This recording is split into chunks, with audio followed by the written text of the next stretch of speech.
Good evening. Call the Broken Arrow City Council meeting to order. We have invocation by Pastor Bob Roach. Thank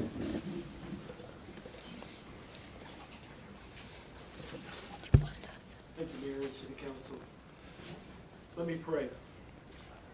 Our Heavenly Father, we are grateful tonight that we can assemble before you in your presence. We ask that your wisdom and your guidance would lead this council and this city in all of its decisions. Lord, we pray that we will honor you in all that we say and all that we do, and that the decisions that are made will bring peace, unity, a cohesiveness, and a collaboration to our community. That, Lord, that we would honor you, serve one another, and may your blessing be upon us. For this we give you thanks, and we give all the praise to you. In Jesus' name, amen. Amen. Thank you, sir. Roll call. Pickle. Here. Green. Here. Ford. Here. Parks. Here. Wimpy. Here. Please stand and join me for the Pledge of Allegiance.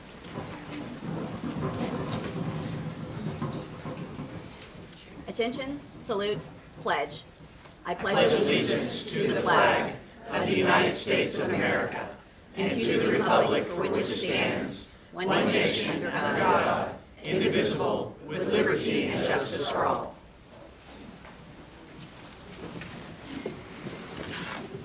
We have item L to be pulled for a presentation. Are there any other items to be removed from the consent agenda? Make a motion to approve the consent agenda. I'll second that motion. We have a motion and a second. I know. Roll call.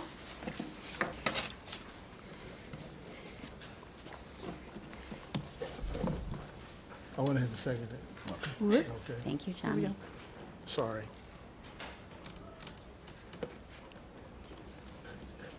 All right. Item L is approval of and authorization to execute change order number 2 with Becco Contractors for Houston Street widening. Charlie Bright. Good evening, Mayor, Vice Mayor, council members, Mr. Spurgeon. Normally, I really wanted to talk to you guys about this project really quick. Normally, we'd have a presentation on for any road closures of arterials that we have coming up. And we have an application put in for this project for a road closure. We were going to get to that closure before the next council meeting, and this was already on the agenda, and it has to do with this project, so I thought I'd take a quick opportunity to let you know about the application that came in. Ultimately, our contractors, Becco Contracting, put in an application to shut down Olive Street next to, basically on both sides of Houston, in order for them to get to the construction of the actual intersection. Ultimately, we're going to improve the entire intersection in all directions. Traffic will flow much better through the intersection, but it is a very complicated intersection. As you guys know, and we've discussed at this council before, on the north side of the intersection, you have the 24-inch high-pressure gas line that we're trying to stay out of that easement completely. On the south side, you have significant grade change on one side where you have the creek, and then on the other side, you have a residential house that's close to the street. So we're very confined in where we can work. And with those confinements, the only way for us to really improve the entire intersection is to shut down the road in one direction. The application is in 2 phases. The first phase is asking to shut it down for approximately 2 months. I think when that's done, they're going to ask for another phase where they come and ask to shut it down for 1 more month later. That'll be Olive Street. Houston Street will remain open for through traffic the entirety. We'll never shut that down. Traffic counts are much lower on Olive Street. So I'm happy to answer any questions you guys have. The item before you tonight is traffic control and a change order. Your vote on this item has nothing to do with the shutdown. Ultimately, the shutdown is at the city manager's authority. So happy to answer questions you guys have about it. Well, I think y'all do a great job letting us know what's going to happen because, you know, I go a different direction now. So it's probably way lower. But I think everyone in that area is just so excited that it's going to be widened and nicer. So I think we'll be able to endure the 2 or 3 months that it's going to be shut down. Understood. Yeah. Thank you for pulling it to share. Yep. Thank you. Do you have a motion? I'll make a motion to approve item 241725. We have a motion and a second. Roll call.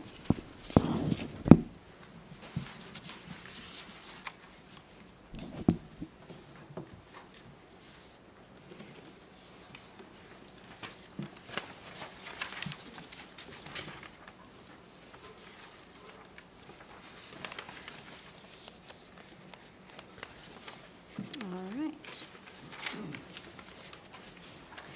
Item 7A is public hearing, or 7A is recognition of Broken Arrow resident in World War II and Korean War veteran Bishop William J. Cox to commemorate his 104th birthday.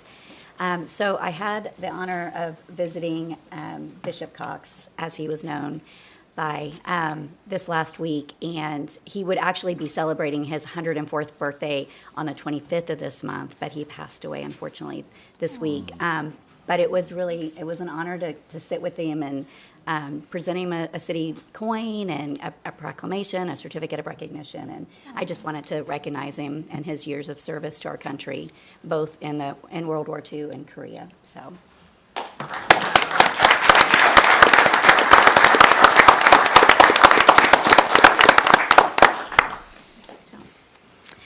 Item 7B, presentation of a certificate of recognition of Broken Arrow High School girls wrestling team. And I'm going to turn this over to Counselor Green. All right, good evening. I just want to start off by saying that I am child number 4 of 5, and I was raised by a single mother. So I recognize the value and the influence and of a strong female. And I sit on council with several strong females, and before me, I see a lot of strong females. So when it was brought to my attention, the accomplishments that this team has made, I know that wrestling is, in general, is a sport that's overlooked a lot of times, and ladies wrestling as well. So I want to bring this to the attention of our city, the great work that you all do. I think right now you're currently ranked in the top 5 nationally, went from honorable mention to the top 5, and the new rankings are going to be coming out pretty soon where I know you're going to be higher than that. So I'm very proud of the work you all do. If you all would like to come up, and if their coaches are here, they can kind of tell us about who's here and a little bit about your team maybe. Are you okay with that? Surprise. Yeah. So I believe in giving the honor where honor's due, and we definitely need to honor these young ladies in this team for all the hard work they've put in. So I am Coach Lyles. This is also my husband, Coach Lyles. So obviously they call me Coach Tori, and this is Donnie, and this is actually, we call him Coach Money, but it's Coach Greg Evans. Just joined the program. We have a tough group of kids. We have about 5 seniors in our lineup. All of them are here currently. Seniors, if you will, stand up for me. There.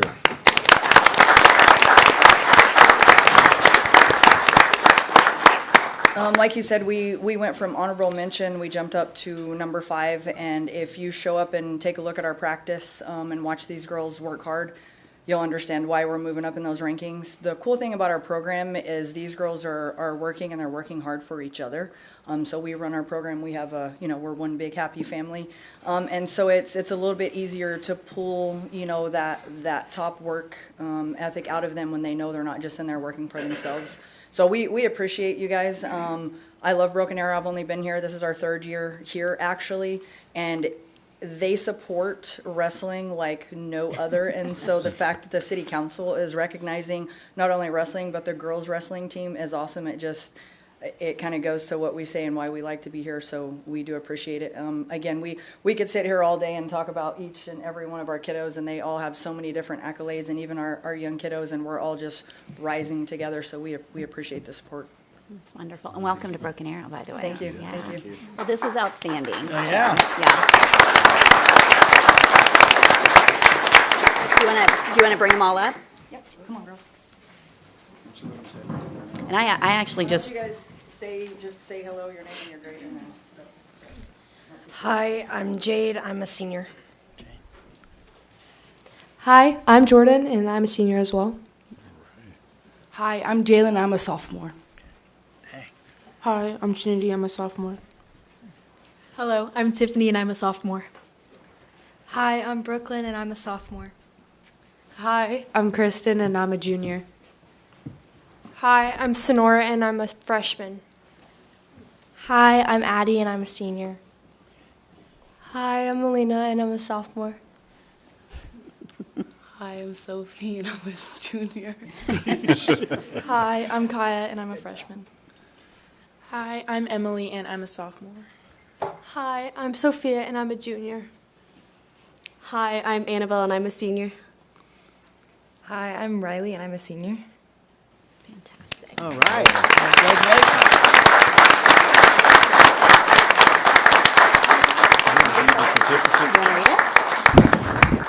And we have a certificate for you ladies. All right, and the certificate reads, Broken Arrow High School Girls Wrestling Team. The Broken Arrow High School Girls Wrestling Team has come up through the ranks and currently being named number 5 in the nation and number 2 in Oklahoma. Some of the recent successes of this girls wrestling team during the 2024-2025 season are Jay Wars, team champion. Wrestle Like a Girl, Wrestle Like a Girls Cash team champion. Diamond Duels out of Texas team champion. Wonder Woman in Missouri team champions. Alpha Female Tournament team champions.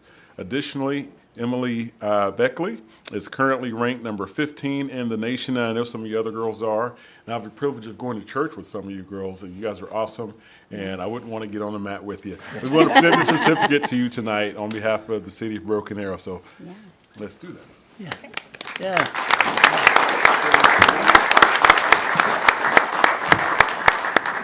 think we're going to sneak down maybe get a picture with you. Thank you this to your coach. Is that all right with y'all? Don't put me in an arm bar.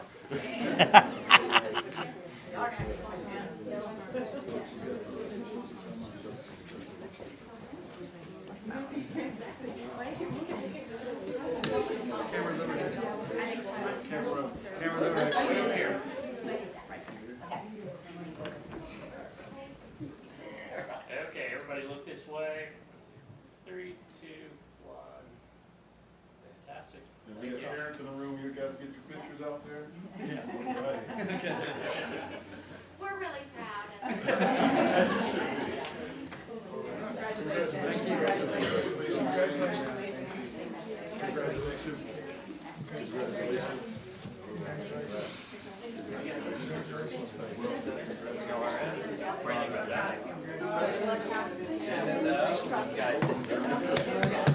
Okay, I'll come around this way too. Congrats, honey. Yes, congratulations. Thanks for being here.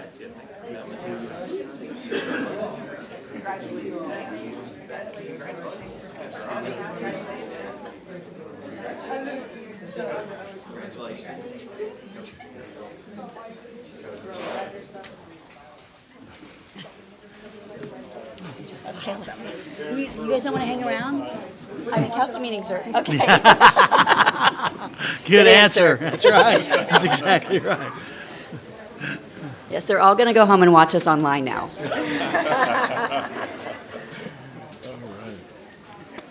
Thank you, Mayor, for That was doing awesome. Thank you for bringing it awesome. to us. Big little town, baby. It is indeed. That's what it's about. That's how you keep it small. That's right. That was awesome. All right. We got some more seats open now. Oh, yeah, and you guys can, everyone can sit down if you'd like. Right. All right. Item 7C is presentation by Wagner County officials on upcoming sales tax vote. Okay, thank you, Mayor. Good evening, council members. Earlier this month, I learned through social media that the Wagner County Commissioners had passed a resolution calling for a special election on February 11th to have voters consider a 1/4 cent increase in the county, Wagner County's portion of the sales tax. And as a result of hearing that, I contacted our city attorney, Trevor Dennis, and Trevor has special skills because anytime I ask him questions about tax measures or court matters, he seems to get the information very quickly. And so thank you, Trevor. So we talked, and I learned that the county commissioners had called a special election next month to ask voters to pass that temporary increase in sales tax to help repay a $13.5 million judgment that was placed the county as settlement the county had into as a result of actions that happened in the county jail, I understand. And I've had countless number of residents in the last few weeks, and I'm sure the council members have as well because you've shared that with me, asking me about it. I've had folks, even yet late as yesterday, who live in Wagner County that didn't know about it. And so, I know how important transparency is to this council. I reached out to the county clerk, Lori Hendricks, and she was very kind and said she'd passed my request for the county commissioners to attend this evening. And we have several of the county, Wagner County officials, which I'm very thankful for, to be here. And I spoke to Lori, and really the purpose of tonight is for the county commissioners or the county staff to come and explain to the council members why this measure is necessary. For me, I'd like to know why you chose sales tax over property taxes. There's a lot of other rumors out there that there's additional lawsuits that are going to follow this. And I mean, obviously, I think this is a chance for an opportunity for the county commissioners to address the city. This is not a city issue. I ask that it be put on the agenda because I think it's important that the council members know what's going on, because we basically we've got about 20-some% of the city of Broken Arrow that is located within Wagner County. And so obviously if someone in Wagner County or it's a Tulsa County would like to know what's going on, I want you to be armed or clothed with that information to be able to answer those questions. For me tonight, the question is, I think we have 6 or 7 people that want to speak. And you know me, I'm all about wanting everybody to speak, but I spoke to the mayor, and it's ultimately her decision. This is not the Wagner County meeting, and this is not a forum to go back and forth with residents respectfully. I think the council members should hear from the county commissioners, and the council decide if they want to have any public input, because I believe that public input needs to be at the Wagner County commissioners meeting, because they should have all 3 commissioners there. They should have a chance to have everything before them to be able to answer the Wagner County residents' questions. So that's just my recommendation, but you do have 7 people that would like to speak. And I think that hopefully the county commissioners and the officials will answer the questions that you have, and hopefully they'll answer some of the questions that the residents that are here will have as well. And I did have one resident that asked me a question about the amphitheater, the partnership that we have with Notes Live, because obviously at some point, probably in April of 2026, we're going to start having shows, which means there's going to be additional property taxes generated as well as sales tax. And so at some point, I do want to address the partnership that we have with Wagner County, which we're very grateful to have, because obviously that is going to increase property taxes that they're going to receive, as well as ultimately sales tax. So, Not increase people's property taxes. No, just the amount of property taxes. I just wanted to clarify that, because I can cover that now if you think it's appropriate. I can wait, because so just for the couple of people that asked me, is that the city has a partnership with a company called Notes Live or Venue to bring the amphitheater, and it's well under construction. As a part of that, we created a TIF district. It's a sales tax only TIF district, and we did reach an agreement with the Wagner County Commissioners to actually give the city a 10-year agreement to where for over 10 years we receive a portion of the Wagner County sales tax to help us basically repay our $30 million investment that we're making as a result of the venue making about an $80 million investment. And that agreement we have with them calls for an incremental step down to where we get 100% of the sales tax for several years, and then it ratchets us down to 75, 50, 25, and then after 10 years, the county will actually receive 100%. So 100% of what? Well, the estimates are that after a full season, you could probably see approximately an increase of about $1 million a year in sales tax as a result of the ticket sales and the concessions and other taxable items that will be sold at the venue. So there is going to be a windfall for the county as it moves through that agreement. And then as far as property taxes, the TIF district is a sales tax only, so all of the taxing entities, the Broken Arrow Public Schools, the Wagner County, all of the other tax entities, I can't think of them on the top of my head right now, will receive that increment that they would normally get based on the assessed value. So there is going to be an increase in property taxes and sales tax as a result of the partnership that we have with Venue, which is going to result in additional money for Wagner County. Okay. So, and I appreciate you bringing that up, because I do live in Wagner County. So whenever you mentioned that we could have them come and do a presentation so that people could actually, it would be on record and we could hear from them directly, I thought that was a great idea. But I'm in agreement, and you guys can decide as well, but this isn't the Planning Commission meeting, so it's for us to ask our questions and it be on record, and then hopefully some of the questions get answered, and then So, Well, I say Commissioner Hanning's here, and he serves with us on the INCOG board, and we have a really good relationship with him, and we have good communications. I also see Laura Hendricks is here. I see the sheriff is here. I'm not sure if there's any other county commissioners, but Commissioner, the floor is yours to basically come and address the council. So unless there's anything else council would like to go over, I'd like to turn it over to the commissioner. anything? Not yet? Wait Okay. until after they present. Okay. Thank you, Mayor, Vice Mayor, and council members. Thank you for the opportunity to speak. We don't really get an opportunity to have a venue where we can get this out. This is a very important topic. It affects every one of us. And I think this is a great venue to do it, so I welcome it, and I really am thankful for the invite. Thank you, Mr. Spurgeon, for reflecting on the partnership that we have. We have worked for years very good together. I hope we continue to do very big, which I think they're coming, very big things, very exciting things, that I'm hoping will maybe shadow this blemish that we have. It was a tragic event. I think that we have an opportunity to speak about it, hear concerns.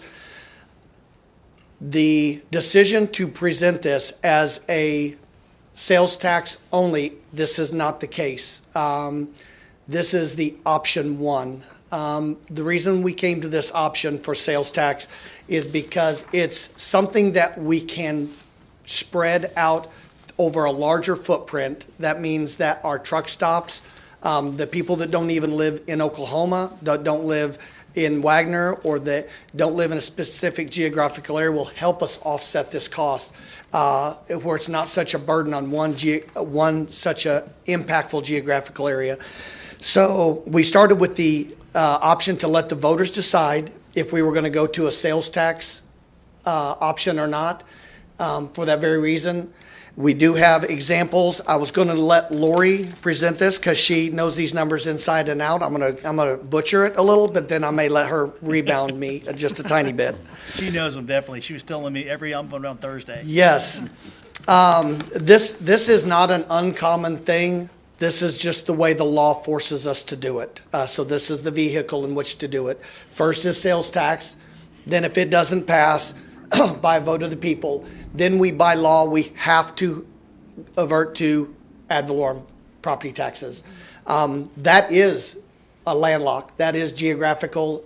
There's no wiggle room out of it. So the last sales tax that Wagner had was to build onto the courthouse, began of January of 2000. It was supposed to be a 10-year half-penny sales tax to satisfy a build construction project. That half-penny sales tax was retired 3 years early. In 7 years within the time frame, it was retired with an $8 million surplus. So we paid it off way earlier than we thought the obligation was going to go. And I would argue the point that we weren't growing near as much back then as we are now. Rogers County just paid off a $54 million settlement that they had. It was a half-penny sales tax, and they just paid theirs off early. I don't have the dollar amount here, but they paid it off early and satisfied the judgment. And we are going to present to the voters of Wagner a quarter cent, 0.25, on top of the 1.3 that we have. So that would give the voters an idea of, if you spend $100, you're going to be looking at 25 cents. If I'm doing my math right. Yeah. Okay. Lori's nodding. Lori's nodding. Thank you. I didn't see her.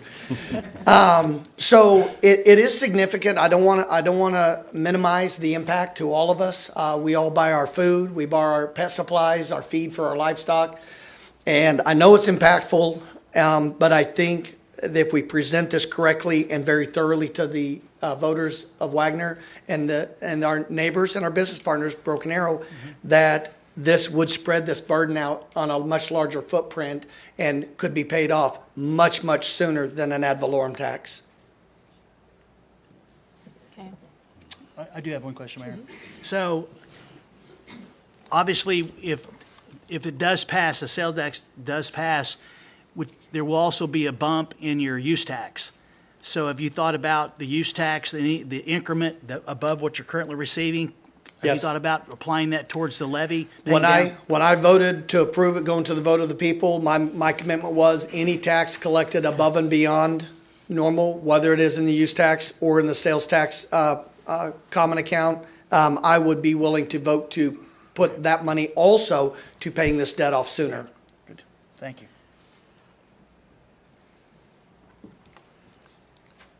Would it be, I'm sorry, would it be the same percent if it went to property taxes as opposed to sales tax? It would not be the same percent. It's a different math formula because it's based off of the properties within the county. I can give you a rough kind of figure. If you were a homeowner and you have a value of $100,000, you're going to be looking at approximately for the first year, $20.39 a year increase. If you go up to $300,000 homeowner, you're going to be looking at $61.16 per year increase. And that would go, on those projections, of course, we don't know what the growth is going to be. We're anticipating some massive growth that may offset our calculations. But I think, if I'm not mistaken, we were calculating a maximum time payoff, but it's going to pay off sooner mathematically. It's 10 years maximum.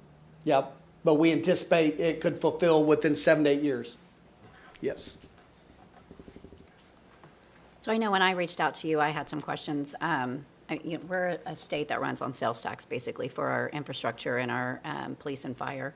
And you guys are already one of the the highest in taxes in your city, in the county as well. And I tend to shop on the Tulsa County side purposefully. So I could see that happening where people are going to intentionally leave Wagner County per se and not shop in Wagner County. But either way, it sounds I'm going to be paying for this no matter what, right? Because it's going to be my property or it's going to be by sales. And I think you're correct. I think the first year or two, you're going to see that just out of protest. You'll see folks probably shopping across the county line, which would still be Broken Arrow. But anyways, we know that. Great but point. I think they will to make a point. But I do believe, especially in the speed at which we're growing, I think you're going to have a lot of new residents that won't know the difference, and you're going to also have the longevity folks who live in Wagner who are going to resume back to their creatures of habit, and they're going to shop where it's convenient and where they're loyal. I think they will go. I think you might see a bump at the very beginning of something similar of what you just described, but I think they'll go back eventually. Okay. We had some questions that people had put in, like, doesn't the county have insurance for that, for lawsuits? We do have insurance. We are insured through ACO, and we are being progressively scaled back. I know everybody probably has had strong worded conversations with their insurance carriers, whether it be auto, homeowners, or whatever. Well, it's no different for the county. They're asking for more and scaling us back on our coverage. And I think, I don't know if it's official. Are we officially at zero? Or are we at 1 million? On 1 million? It's a struggle right now, but they have informed us that they are only going to cover $1 million. That's it. And we're looking at alternatives. I'm working with other counties around us that don't fall. A lot of counties go through their ACO for their coverages. I know Rogers County does not go through the ACO. They have a couple programs that they've implemented. They started some time back. I would have to pull the recordings out, but I think I started asking that we look into this around 2013 or 14. I was asking the board to consider putting our own funds into some kind of an account that we could build up our own reservoir, if you want, of emergency fund for just such an occasion. It's not really considered self-insured, but it's along those principles. And what you can do is you can raise your deductible up to the point where you can go through a carrier and you say, I'm going to absorb the first amount of the impact, and then you cover us for a certain percentage after that. But there is, after talking with several entities, there is no insurance carrier that will blanket cover any city or county for the full amount. And that's why the statutes are written the way they are, because this is our only vehicle to pay them off. What percentage in the sales tax does it take to win? Is it just right over 50%? 50.1 vote, right? We don't have the 60% threshold. I don't believe we do. So it's a 50%, 50 Yes. plus 1? Yes, sir. Okay. Well, you still have to, and I don't live in the Wagner County, but the further in you live, it takes quite a bit of gas to drive out to go shopping too. You could spend that 25 cents in fuel easily if you wanted to go. I thought about that when you said that. Yes, sir. Yeah, right. Another question was that there's potentially 2 additional lawsuits maybe. So then what happens there? I've been somewhat briefed on those. We know the outlines of the case, the exposure. We don't anticipate anything coming out of those. We're being assured that we don't have to worry about taking any provisions now for those. That's what we're being told by counsel. Okay. One of the questions was, can they take this out of the sheriff's budget? But I think the answer is it's a constitutional office. So I would like to expand on that. I've been for almost 15 years trying to find a way to get the sheriff more money. I don't want to take more money from them. I believe this is what got us to this point. And I certainly don't want to take even more from the sheriff. I want to figure out how to, I want to find out how to give him more increased public safety. I'd like to give our deputies who risk their lives every single day to protect me and my family and my neighbors, I'd like to find out how to give them more money. I don't want to be defunding anybody. This is the vehicle, the state statutes and the lawmakers created for us to deal with such an atrocity. And I thank you for the opportunity to present this way as a sales tax first. But if it doesn't pass, if the voters aren't educated well enough and it does not pass, it will go ad valorem without their say-so.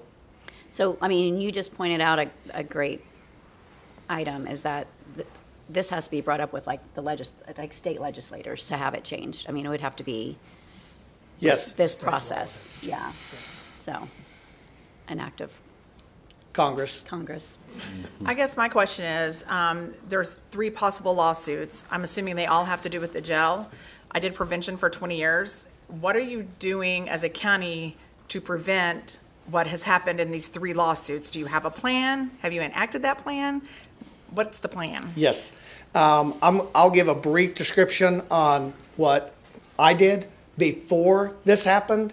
I was approached by the sheriff of his concerns, the exposure we had, and did present it to the Board of County Commissioners. I was in support of giving additional funding to the sheriff to give an additional, you can't block it all, but this would have given an extra blanket, if you would, of protection. And it wouldn't have solved all the problems, but it certainly would have pulled us out of the exposure we were in, and nothing was done. And since then, nearly every year, I've been pushing for more safety funds for the sheriff and more funds to safely operate the jail. But if you would allow me to introduce the sheriff and let him tell you what he's done on the inside of the jail and how we went from there to here. Absolutely. Thank you. Sheriff Elliott.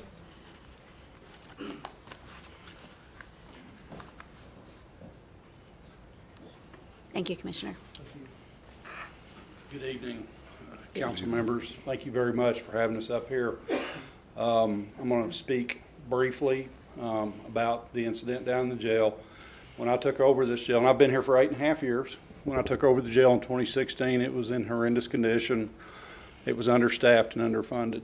And one of the areas that I realized very quickly was we did not have enough medical coverage in the jail. And I brought that to the attentions of the Board of County Commissioners prior to this fatality in the jail. And I entertained the idea of bringing in a professional medical firm, which is what a lot of jails do. So you contract your medical out to an organization that's what they do, is they come in and they bring their own doctors, their own nurses, and they provide medical for your jail. You get your jail staff completely out of the situation. Very expensive. I believe this was in 2017. It was about $750,000 to do that. And there was not a consensus with the Board of County Commissioners that was the direction that they wanted to do. So it was basically put back off on me to try to improve the medical in the jail. And so we made some changes in the medical in the jail, and then we have, unfortunately, we had a fatality in our jail. Let's talk briefly about the fatality in the jail, because I think that's a question. Okay, how in the world did this happen in the jail? Well, fatalities in jails and in prisons are not uncommon. They're not common, but they do happen. It's the responsibility of the leader of the law enforcement organization or the leader of the prison or DOC to make sure that our proper protocols put in place and that those protocols are followed. Wagner County Sheriff's Office is not a small law enforcement organization.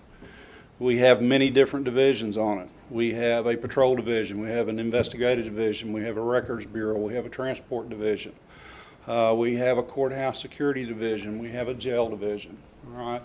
So I'm responsible to put people in these positions called department heads and give them sound protocols and sound policies and training to make sure that they operate those divisions appropriately.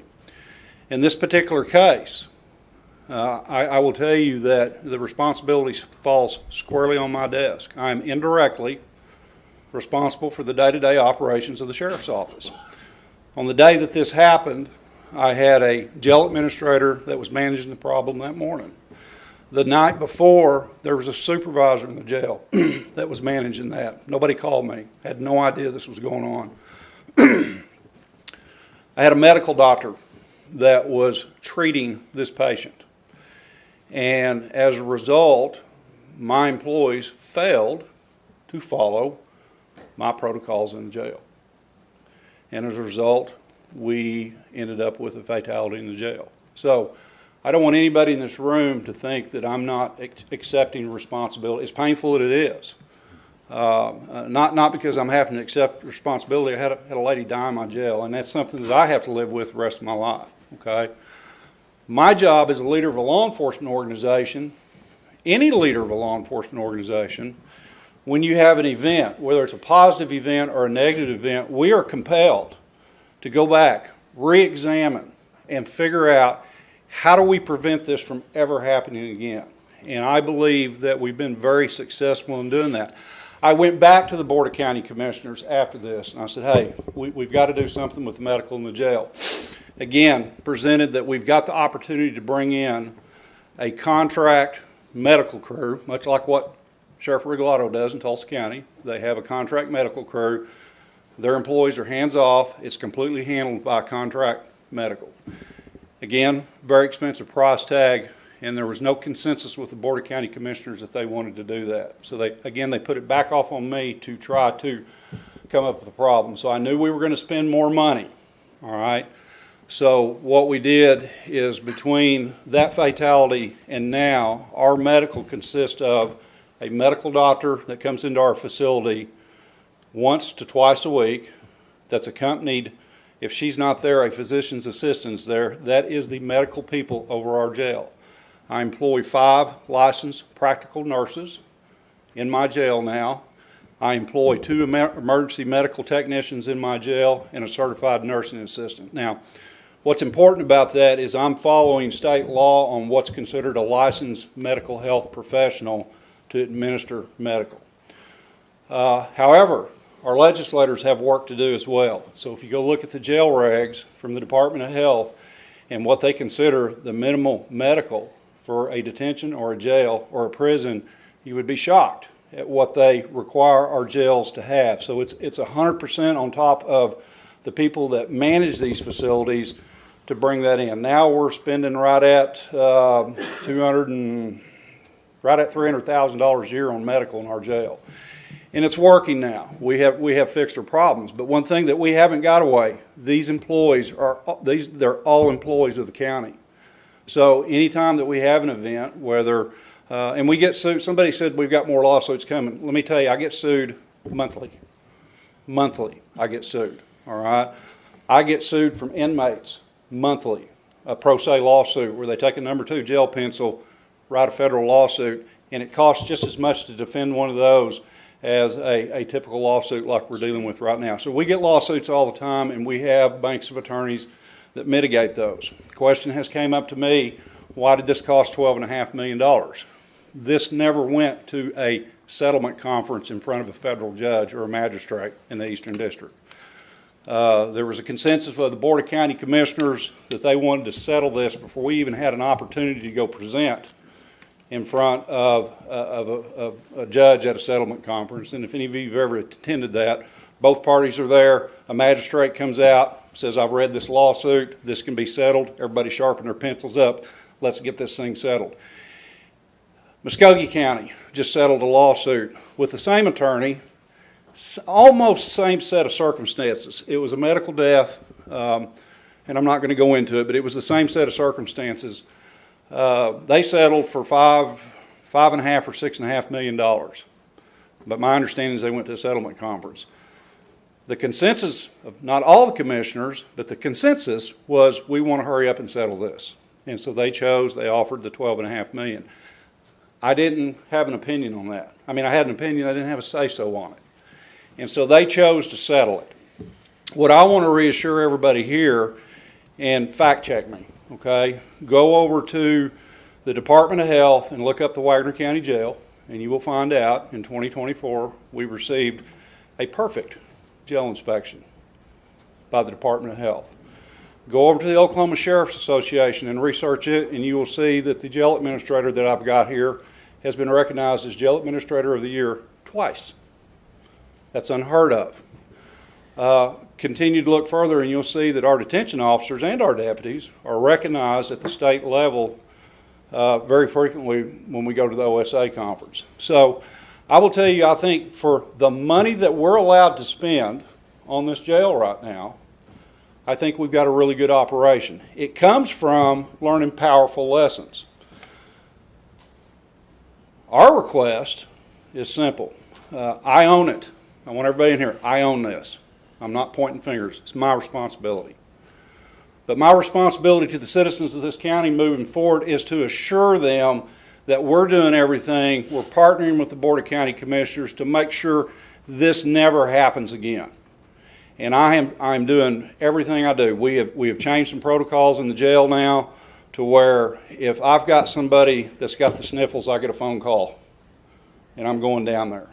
So I'm involved more on it instead of even though the people I've got running my jail right now, I trust them 100%, but we still have that follow up.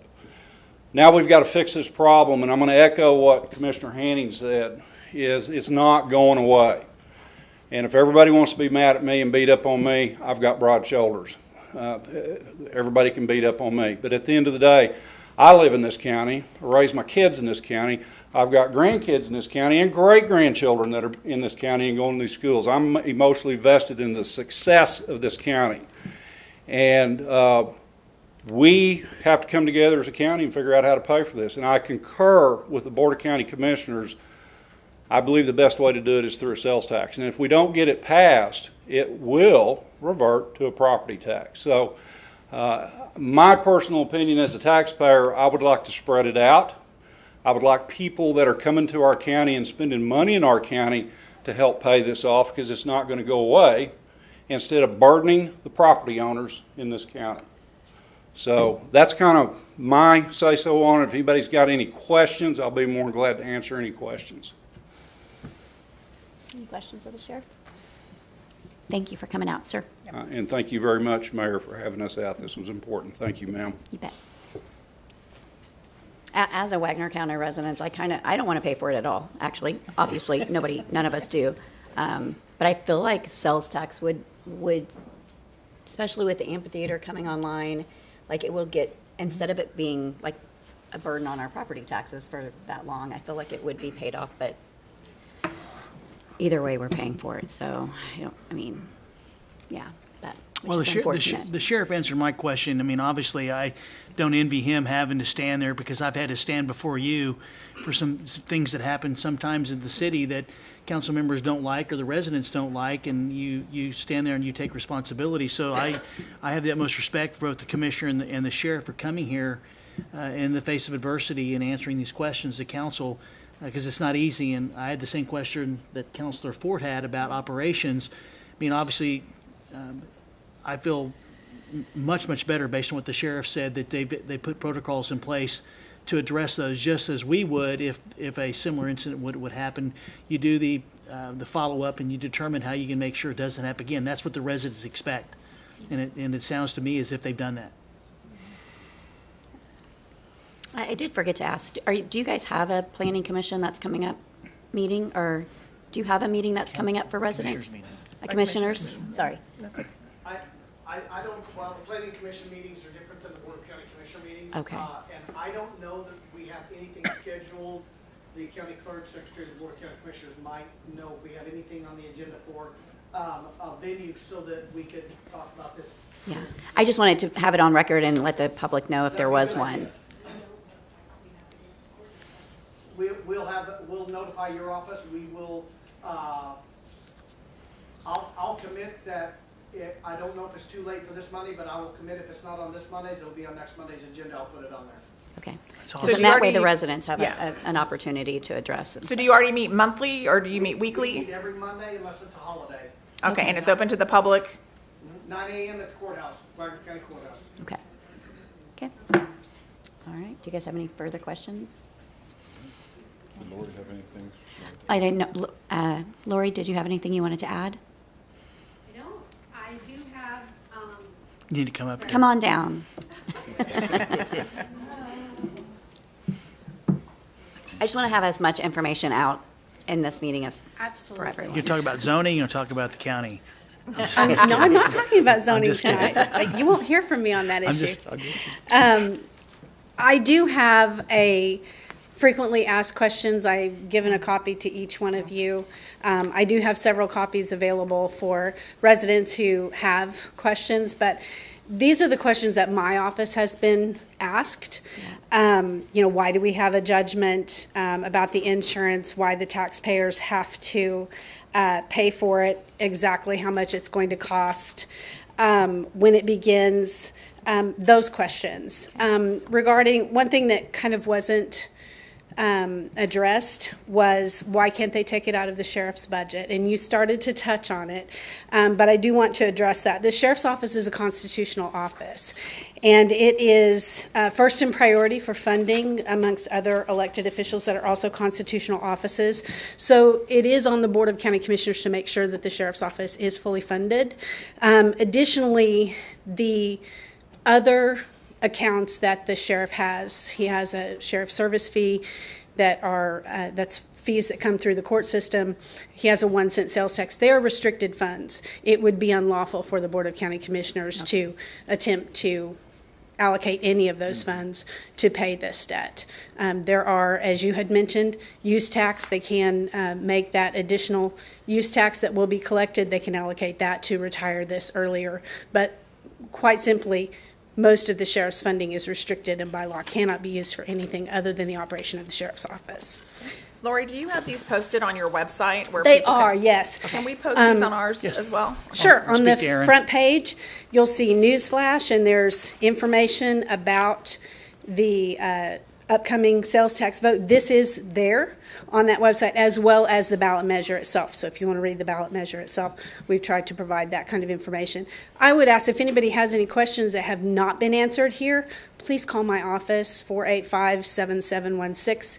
Get you right to, obviously, area code 918. But that'll get you to our office. Let me know what those questions are, and we will update this document as we go. And then remind us of when the vote is again.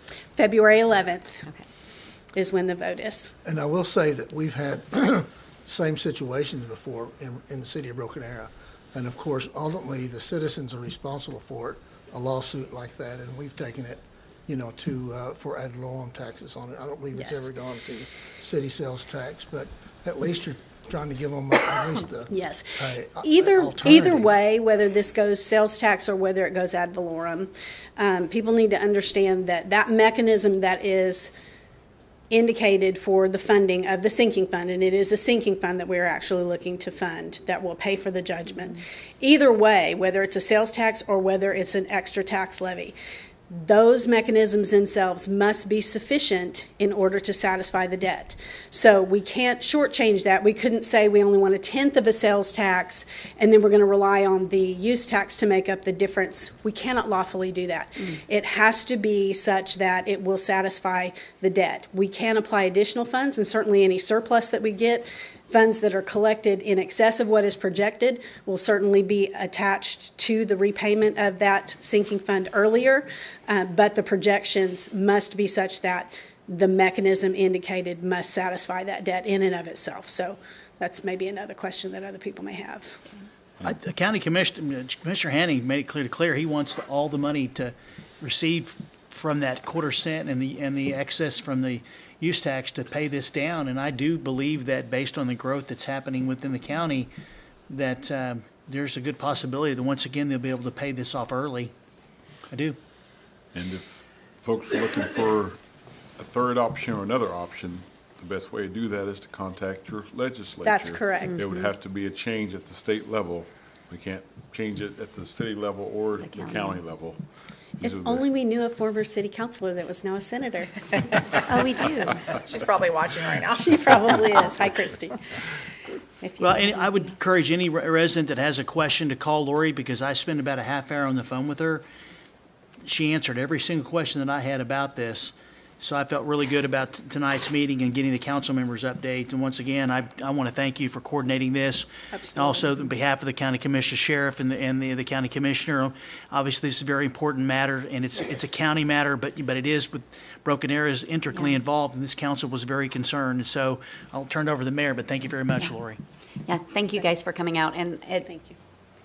You don't always have an opportunity to do things like this. I think that's what's great about the transparency we like to have in our city, is when there is a need and we have lots of questions coming at us, we're like, well, let's just bring you in and give us the information so that we can share it with our community. So. Yes, and again, if other questions come up, please refer them to my office. I'm happy to answer any questions that anybody has. All right, thank you guys. Thank you. Thank you. Thank you all for coming out. Okay, so item 7D, presentation of the results of the connectivity microsurvey. Erin.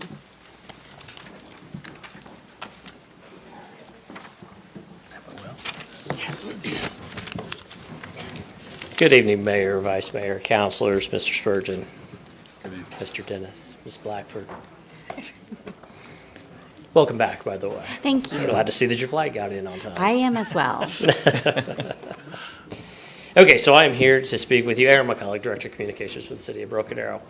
I am here to speak with you today about the results from the connectivity microsurvey that we did back on October 13th through November 23rd.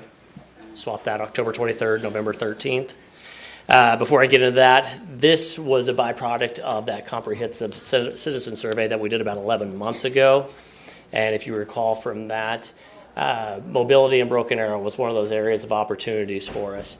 And pedestrian connectivity, walkability, bikeability, that sort of thing in Broken Arrow was one of those areas within mobility that we wanted to go back to the residents, find out just a little bit more information from them. Here we go. So the survey was open for 3 weeks. This is kind of the standard protocol that we have for these micro surveys, and it's worked out well for us in both of them that we have done. This one, like I said, revolved around walkability and bikeability in Broken Arrow. It was 6 questions, very short. Probably took about 10 minutes to complete. 2 of the questions were write-in responses, and we had just over 2,200 folks participate, which is another strong showing from the public, very engaged with what it is that we're doing here. Before I get into the results, just wanted to go back just a little background on what the city does as far as maintenance and improvements. Annually, there is a budget allocation for sidewalk maintenance and repairs. We have an additional $250,000 thanks to your approval of the Series 2024A bond sale. I think that was back in October, maybe November. Time kind of goes by the wind here. Can't remember exactly when it was. In FY25, we have about almost $3 million budgeted for various trails, bike, pedestrian infrastructure improvements. And then something else I wanted to point out is that each one of our capital improvement projects, when it comes to street widenings, there's also an element with pedestrian infrastructure, sidewalks, that sort of thing. If you travel down Houston between Garnett and Olive, a new sidewalk is part of that. If you go out northeast to 209th, 37th Street between Albany and Kenosha, 71st and 61st, a new sidewalk on the east side of the road there. So there's always that effort to increase pedestrian infrastructure when it comes to our capital improvement projects. And then earlier tonight on the consent agenda, you all approved resolutions 1620 and 1621, which this allows us to go ahead and submit some applications for a couple of transportation alternatives program. This is federal funding in the amount of about $3.2 million. Now, it's not awarded just yet, but this submission does put that application in. It does obligate us for the 20% match, which is about $460,000, $480,000. This would go towards 1.5 miles of projects for improved connectivity out north, and then right over by First Place, New Orleans Street, that would go on east up towards Lynn Lane. Now, the results. Drum roll. Drum roll, please, if you will. So the first question, how would you rate each of the following aspects of Broken Arrow's mobility? There were 5 different options that folks could respond with: excellent, good, fair, poor, and don't know. For the sake of this presentation, I went ahead and combined excellent and good. And then you'll notice the asterisk there on fair. The dictionary describes that as being acceptable or adequate. So just wanted to let you know there. It's like will or shall. Yes, or may It's or like shall. where the bicycle people came out in. I can confirm there's no shall anywhere in any of this. So we have about 6 different facets here for mobility: street lighting, sidewalk maintenance, pedestrian infrastructure, ease of walking in BA, ease of bicycling in BA, and the bicycle infrastructure. And what you can see is that we got an adequate or better response on those top 4. They hit at about, 66%. Then once you start getting into bicycling, as far as the ease and the infrastructure, that's when you start to see a little bit more of a poor response from folks. And then you start to see quite a bit, you see a real increase as far as the don't knows. And I think there will be, I'll expand on that just a little bit later in another question, but I think there's a reason for the don't knows. The second question we asked was we wanted folks to rate how much they agree or disagree with the following statements. Now, again, this was 5 responses, 5 options for them to respond. It was strongly agree, somewhat agree, neither agree nor disagree, strongly disagree, somewhat disagree. Again, for this presentation, I went ahead and just combined the agrees and disagrees. I have had the breakdown, so if you want that, if you want to know exactly how many strongly agreed with something, I'll be more than happy to report that. But I didn't think it was terribly relevant for this presentation. With the statement safe to walk in or near my neighborhood, you can see 74% agree, 54% agree with their neighborhood streets are well lit at night. And then you start getting into higher percentages as far as the disagree is concerned on the next 3 options. There are many places to go within easy walking distance of my home. 52% disagree. 55% disagree with the statement that it's easy to walk to places near my neighborhood. The streets, sidewalks, or paths connect to other places. 53% disagreed with the statement that there are bicycle or pedestrian trails in or near my neighborhood that are easy to get to. And then 49% disagreed with the statement that there is so much street traffic in my neighborhood that it makes it difficult or unpleasant to walk. And that's kind of a double negative there. 49% disagree with it. It's not.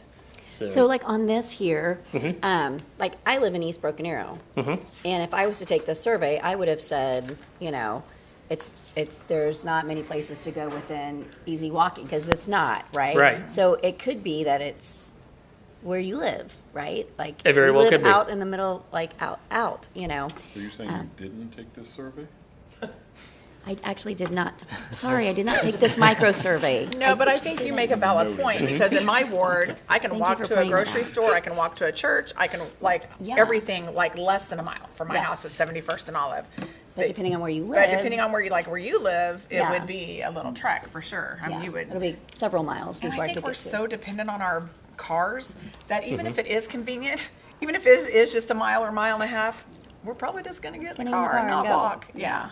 Yeah, Absolutely. We're very auto-centric, and I think one of the questions that you'll see coming up is that the folks responded in that regard too, that driving is the preferred method.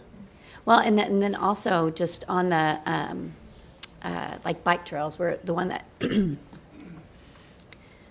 easy to get to the bike trails. We've talked about this before when we were talking about, like, when we were going to the last bond package and people were wanting more parks or more bike trails. And I said, I mean, we have so many parks and we do have a great trail system, but if people don't know about it, it's making people aware of it. So some of those questions could have been because of that as well. Maybe they just weren't aware of our parks and of the trail systems that we have. Absolutely. Okay. Completely agree. Next question was, can you safely walk or bike to each of the following destinations from your home?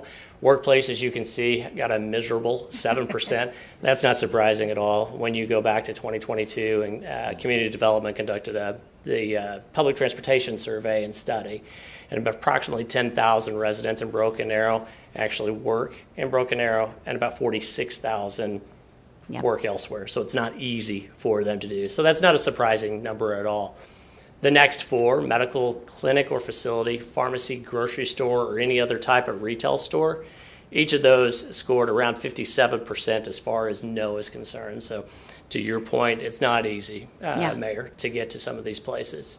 However, when it comes to recreational opportunities, playgrounds, parks, open space, 58% say that it is safe for them to walk or bike there. And then you can see child school, NA was the highest percentage on that one, and that's not surprising there as well.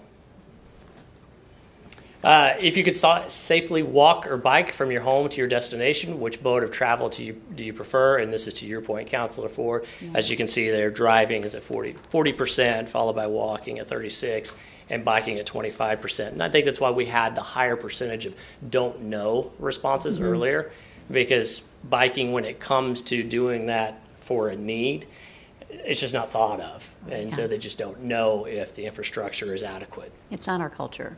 It really isn't. No, it really isn't. So one of the write-in questions was, what improvements would make walking and or biking more pleasant and convenient in Broken Arrow? Now, in full disclosure, I will tell you that I have not had an opportunity to go through all 100 pages of the very small type, and this is double pages, but I will tell you that I have found some themes throughout that, and I do promise that I will go through all 100 pages of this very small type. And those themes are sidewalks connecting to Aspen Ridge, the new research over there that has been showing just like gangbusters on this report. Sidewalks along Tucson for access to Walmart and the other destinations there at Tucson / 121st and Elm. And this isn't just between Aspen and Elm. I'm seeing a lot of Olive to Aspen as well. So that 2-mile corridor, there is really a desire to have some pedestrian improvements there, infrastructure, if you will. Sidewalks along New Orleans between Olive and Garnett. I've seen a lot of, I'd like to be able to walk to the dog park. Sidewalks along Omaha going out north, Omaha 51st Street from Aspen to Elm. There's less of an appetite for bike lanes. They're more open to bike trails. Now, that's not to say that there aren't folks in here that said that they want bike lanes. There's just more folks that say, I don't want bike lanes, I'd much prefer bike trails. Yeah. So, and then access to Liberty Park Trail, to your point, what you were just saying earlier, seeing that a lot pop up, is being able to get there safely. Well, and like the bike lanes that we have on Main Street, I mean, I know you guys are as well on Main Street a lot, and I literally think I've seen a tractor in the bike lanes and maybe one bike, you know, in all the time since we've had. Literally, and he was texting while he was driving his tractor. I know that's not illegal, but I'm just saying he was, so very distracting. Well, and to your I don't see point, bicycles. that was a theme as well too. Okay. The Main Street bike lanes. There was a lot of folks who responded that they don't see people using those. Yeah. So the key takeaway that I found through all of this is that our residents have a strong desire for us to continue our efforts to expand and increase connectivity for our walkers, our bicyclists, those non-motorized vehicles, and to provide that safe access. That's really been that key theme, key takeaway that I have found out of this. So what's next? These results are posted on the city website, but we are now going to message them and share them with the public now that you've had an opportunity to review them, not necessarily digest them, but to be able to review them. Then we're going to take this data, we're going to apply it back into all the wish list of products that we have, projects that we have for the transportation proposition for the 2026 bond, help to kind of filter this down and figure out, which projects we need to use. And then we've already started the planning for the next micro survey. What is that, you ask? Well, I hope to be back for you about a month from now. We're going to look at parks and recreation. We're going to focus on 3 different things. That's the amenities for Elam Park. We're going to look at that master plan, put some of those down in this survey for folks to rank. We're going to look at the trail system, and then we're going to gauge their appetite for a community center in South Broken Arrow. So, if I may just throw this in, we were talking about like the bike trails on Main Street, et cetera. Sometimes those things that we don't see used or we may consider annoying for those of us who are automobile drivers and not bikers. But I know that there are grants and various things that are available to cities that have these amenities, and it also makes it attractive to businesses, who may be looking to move to a city if we have the connectivity and the trails and the lanes, et cetera. So it goes both ways. It absolutely does. It really does. And to your point about the grants, I think our folks, especially in engineering and construction, do a fantastic job of identifying those grants, finding those, and being able to supplement that with some of our bond allocation dollars as well. So kudos to Charlie and his team for that. I know I live down off of, I go to work every day coming up Aspen from 131st from Jasper, and with the apartment complexes that are being built in those, I've seen definitely a pickup in traffic of where people are wanting just to walk to the New Research or to Chick-fil-A or something like that in there. There's no sidewalks and they're walking in the ditch, and that kind of stuff. So it's nice to see, that it's definitely being thought about for South PA, because I think as that continues to grow, and with the housing and things like that, there'll be a lot of more people that will be open to having that activity that they can do, whether it's biking, walking, or whatever. I agree, Counselor. Absolutely. Well, we put in, I believe, about $3 million or so in the 2018 bond package with the purpose of actually trying to do infill where we had gaps in our sidewalks. Aspen between 91st and 101st is a perfect example. Also, New Orleans from Aspen to New Orleans Square, people were actually walking in the street, and some of the kids going to school. And we've addressed those, and I've spoken to the council about this. It's been many years, and we're going to talk about it when we look at the bond package this spring. Is filling in where there's gaps is extremely important. And now that we have the Aspen Ridge, it's certainly a project from looking at 111 up to Aspen Ridge is worthy of consideration, or even in those areas. I mean, and I can tell you is that council has authorized, for example, to do the design for New Orleans from Olive to Garnett, which one of the projects that I'm pretty sure will at least make the first cut in terms of presentation will be the widening of that street.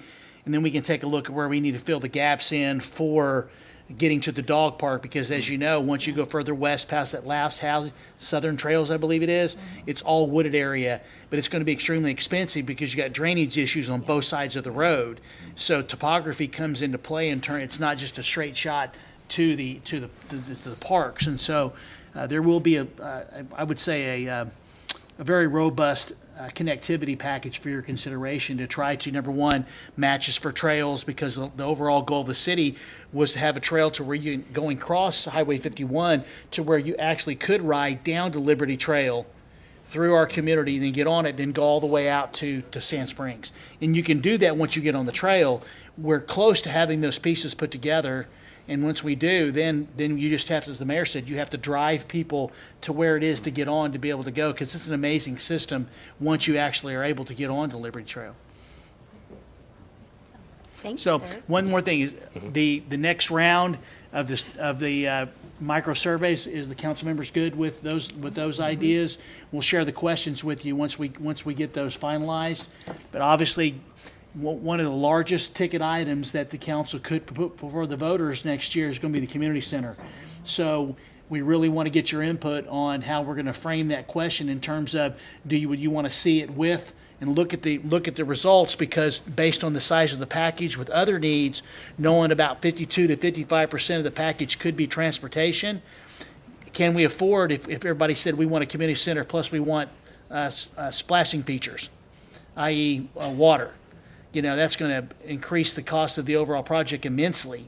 And so we want to bring that out, and we'll make sure you get those information before we send it out, because that's going to be a very, very important item, because folks in the previous survey, the original one, said they wanted a community center. So is the community, I thought community center could be possibly part of the Elon Park amenities. Yes. So. Yes. That's a part of the amenities. One and three are connected. Oh, this is all, okay, sorry. I was thinking you were really microing. Going really deep there now. No, these three things will be on there. Okay, Yes, got it. Got it. Thank you for your time. Thank you. Thank you. Item 8 is citizens' opportunity to address council, and we have none. Mayor, yeah, there's 7E. 7E. Oh, I'm just going to skip it. I'm just kidding. Sorry, They're on guys. They're ready to go. So sorry. All right. 7E, presentation updating the council on the status of the police and fire crisis prevention and mitigation program. Chief Stewart. Good evening. Major. Mayor, Vice Mayor, Council, City Manager, Mr. Spurgeon, thank you so much for having us, but more importantly, thank you so much for your investment in the mental health and wellness of our community and the support of these programs that we're going to chat with you about. My name is Mark Stewart. I'm your Assistant Fire Chief, and this is Stephen Garrett, Major in the Police Department. About 6 months, a little over 6 months ago, the Council approved a pilot program to partner with two mental health agencies within the community and provide additional services to our community. And we're here to give you a 6-month update on how it's going. You may remember this animation. Councilor Pickle, this may be new for you, but it's an animation that depicts the crisis cycle. And as these mitigating factors cause individuals to fall into crisis, the community steps up and helps them. But some of those folks fall through the cracks. And what we've effectively done is added 2 additional layers to help them keep from falling into the pit of despair, for lack of a better term. Yeah. CareLink is the first one. It's a partnership between the Fire Department and Family and Children Services. And the second one is a crisis response team with Grand Mental Health. And I'll let Major discuss that a little bit more. So the 2 things that we're trying to keep folks out of, they're all bracelets. We're trying to keep our citizens out of bracelets. 2 different types of bracelets. But that's the goal. We want to reduce the negative interactions with the police department, the confrontation with the police department with folks who are struggling with mental health, and also keep folks out of the emergency rooms that may not need to be there, and additionally keep our fire trucks from running out and providing the basic non-emergency needs that folks have. So I'm going to lead off with giving you an update with the fire department's program, and then I'll turn it over to Major Garrett. The fire department's partnering with Family and Children Services, and we've branded the program CareLink because we believe that really typifies what the program is. It's a link for folks who have lost that link to care. So crisis response is not necessarily new. Other communities have been doing this for decades, but something that's a little different about this model, some of those other models, the legacy models, they brought folks on staff. They hired people to run the program, or they tried to train police officers and firefighters and paramedics, community paramedicine, you may have heard of that. Those were attempts to meet that need. Our program actually is a partnership with existing mental health organizations who are pros at this. This is what they do. My chief often says, do what you do best and let others do the rest. That might actually Jeremy says that? It might be Mr. Spurgeon. He repeats it a lot. He repeats it a lot. You're like, wait, that sounds familiar. He already He's listening. He's listening, so that's good. Nope, he's back there. Yeah. So with that, we have access to over 70 programs with Family and Children Services.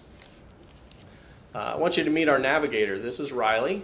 She is officed in our public safety complex right there. She's embedded in the fire department. She spends most of her days making phone calls to citizens who are her clients, and also going out into the field and visiting with those clients. And she's here tonight if you have any questions for her, along with her leadership team from Family and Children's.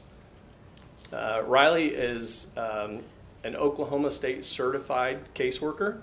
She's got a bachelor's in social work, and she'll finish up her master's with social work later this year, and we're in negotiations to try to keep her on board after she makes that jump.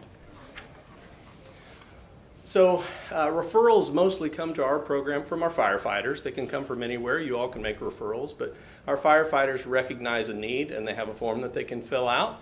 And then that form will go to our EMS officers and then on to Riley. And she will initially interview whoever made the referral, and then she'll go out and meet with the citizen. We call it a warm handoff. She goes out with the firefighter, and they go to the home, and they have face-to-face contact, and she starts to assess their needs. And then from there, she'll get a release of information so that she can start talking to their providers, their family, their network, their social network. So then she identifies any missing links or any missing pieces to their support system, and starts to figure out where she can plug in additional services. So here are some stats on the first 5 months of the program. The blue bars are new clients per month, or new referrals. And then the orange numbers are a number of contacts or attempted contacts per month. And I want to say a lot of those are Riley, but a lot of them are not Riley. Those are her teams. The great part about this program is we don't just have access to Riley, we have access to the entire network of Family and Children's Services. She's just the tip of the iceberg. They have teams of teams, and when we have a new client, they're assigned to one of those teams, and they follow up after hours. So it's not over when Riley clocks out for the day. There are people checking with these clients at night and over the weekend. So if somebody misses an AA meeting on Saturday morning, they might get a phone call. Hey, how's it going? Did you make your meeting? No, I couldn't make it because I didn't have transportation. Well, they'll say, well, you know what? There's another meeting tonight at 7:30 on Main Street. You can use our microtransit to get there. Yeah. So they follow up, and they'll follow up on Sunday too to make sure that they're making their meetings. And so the follow-up and the after, just the follow-up is really the magic behind the program. I mean, it shows that people care too, so. That's right, that's right. Just connecting them with the services that they probably have no idea what's even available. Like you said, even them how to get there. Like, here, let us help you. Riley, I think you're a rock star. Let me just say that because I think there's so many things that you're able to help our citizens with just by a phone call, just by making that phone call and reaching out and letting them know, hey, someone actually cares. So good job, Riley. Thank you. She does an amazing job. So just a couple of success stories before I turn it over. We had a veteran in our community that was referred, and the veteran was having trouble getting around their home, unable to stay at home independently any longer. And so Riley and her team were able to get them into rehab, an inpatient rehab. They did the hard work, they got healthy, and they're living independently at home now. Wow. Another success story, there was an individual struggling with addiction. And our EMSO and Riley went out and visited with them. The individual agreed to get into treatment that day, completed the program, has graduated, and is living independently in a sober living community here in Broken Arrow. Very cool. So just a couple of success stories. The program is working as intended, and in another 6 months you're going to hear me ask you to continue the pilot. We were able to negotiate the partnership with Family and Children's for zero cost for this year. Zero, so great. You'll notice the small for now. Read the fine print. Oh, for now. That's first year free. We'll probably have to go back to the table and negotiate more after that. If you have any questions about the Family and Children's, the team is here if you have any questions about that before we talk about the partnership with Grand. So where does the opioid settlement funds go to? I thought that was part of this. I think that's Major Garrett's Oh, part. okay. Yes, and it will be available if the needed. negotiation, if Okay. we need to start paying for this service, it'll be available for that. Okay. We're able to get the first year for free. Okay. Thank you, sir. Well, good evening, Mayor, Vice Mayor, Council members, Mr. Spurgeon. Thank you all for having us here again to give you this update. One of the things that we discussed in some of our previous conversations is that we focus a little more on the crisis mitigation. A lot of what we deal with is actually the crisis is occurring at that particular time when the police are coming out. We have a couple of different teams. This is our crisis response team on day shift or second shift. Officer Ryan Tyson and Mick Wood, they work 7 a.m. to 5 p.m. And then this is our evening shift or third shift crisis response team. That's Officer Tiffany Yarborough and Caitlin Ray. I didn't make this final presentation, but we also, Grand also wound up hiring another care coordinator to fill in when one of these two aren't available. And they're actually here today in the back, if you guys would stand up. Caitlin couldn't make it today. She's was a little under the weather, but we have our crisis response teams back there. And then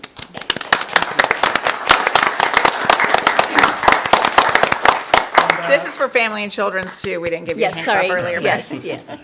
Chris Stout from Grand is here also, and then I want to actually give a little recognition to Acting Captain Brian Bandy, who's really been my right-hand man to help me out as this program has been coming into fruition. He helps me a lot. So this here is this was about a 120-day update for us. Our care coordinators came online around August. And as you can see, we try to track every individual type of call. You mentioned earlier, Mayor, about the opioid settlement funds.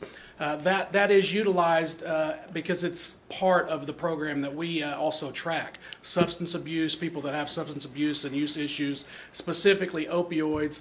You can see there for day shift, we had about 7 people that were specific to opioids, 29 homeless persons that we made contact with. We were able to clear officers in the field. That's another advantage to this, is when the crisis response team comes, oftentimes we can clear other officers to go answer other calls. So that's definitely been a benefit. You can also see like specific crisis calls, 33, and total calls for service was about 116, and then an additional 129 follow-ups by that team, and that's just the day shift team. On evening shift, similar, they're much more call-driven on that shift, 219 total calls. You also can see that some of them, we had 11 that were already clients with Grand Mental Health. We were able to get 14 people to sign up for services, and then 7 of those were on day shift. 9 on day shift and 14 on evening shift. So we try to track this every month to see kind of where we're at.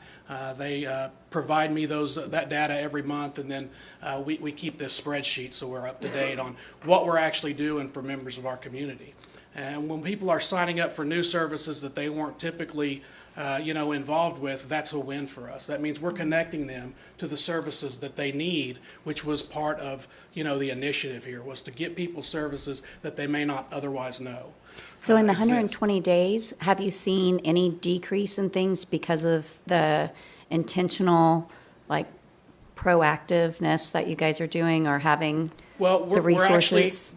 Because the crisis response team is answering these calls specifically, you're actually seeing an increase initially because you're focusing more on it.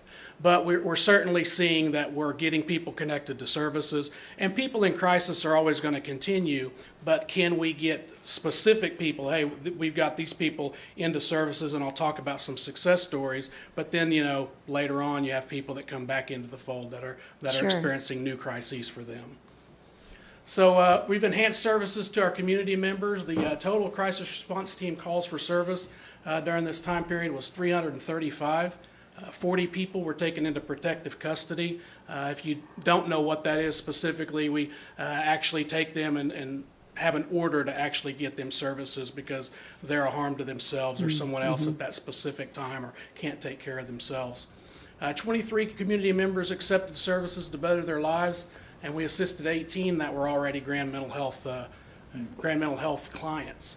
And then we assisted on 39 calls reference homelessness, and the substance abuse and crisis issues, 33 citizens. Okay. So we're certainly reaching out and making contact with those people that are in our community that need the help that we can provide them.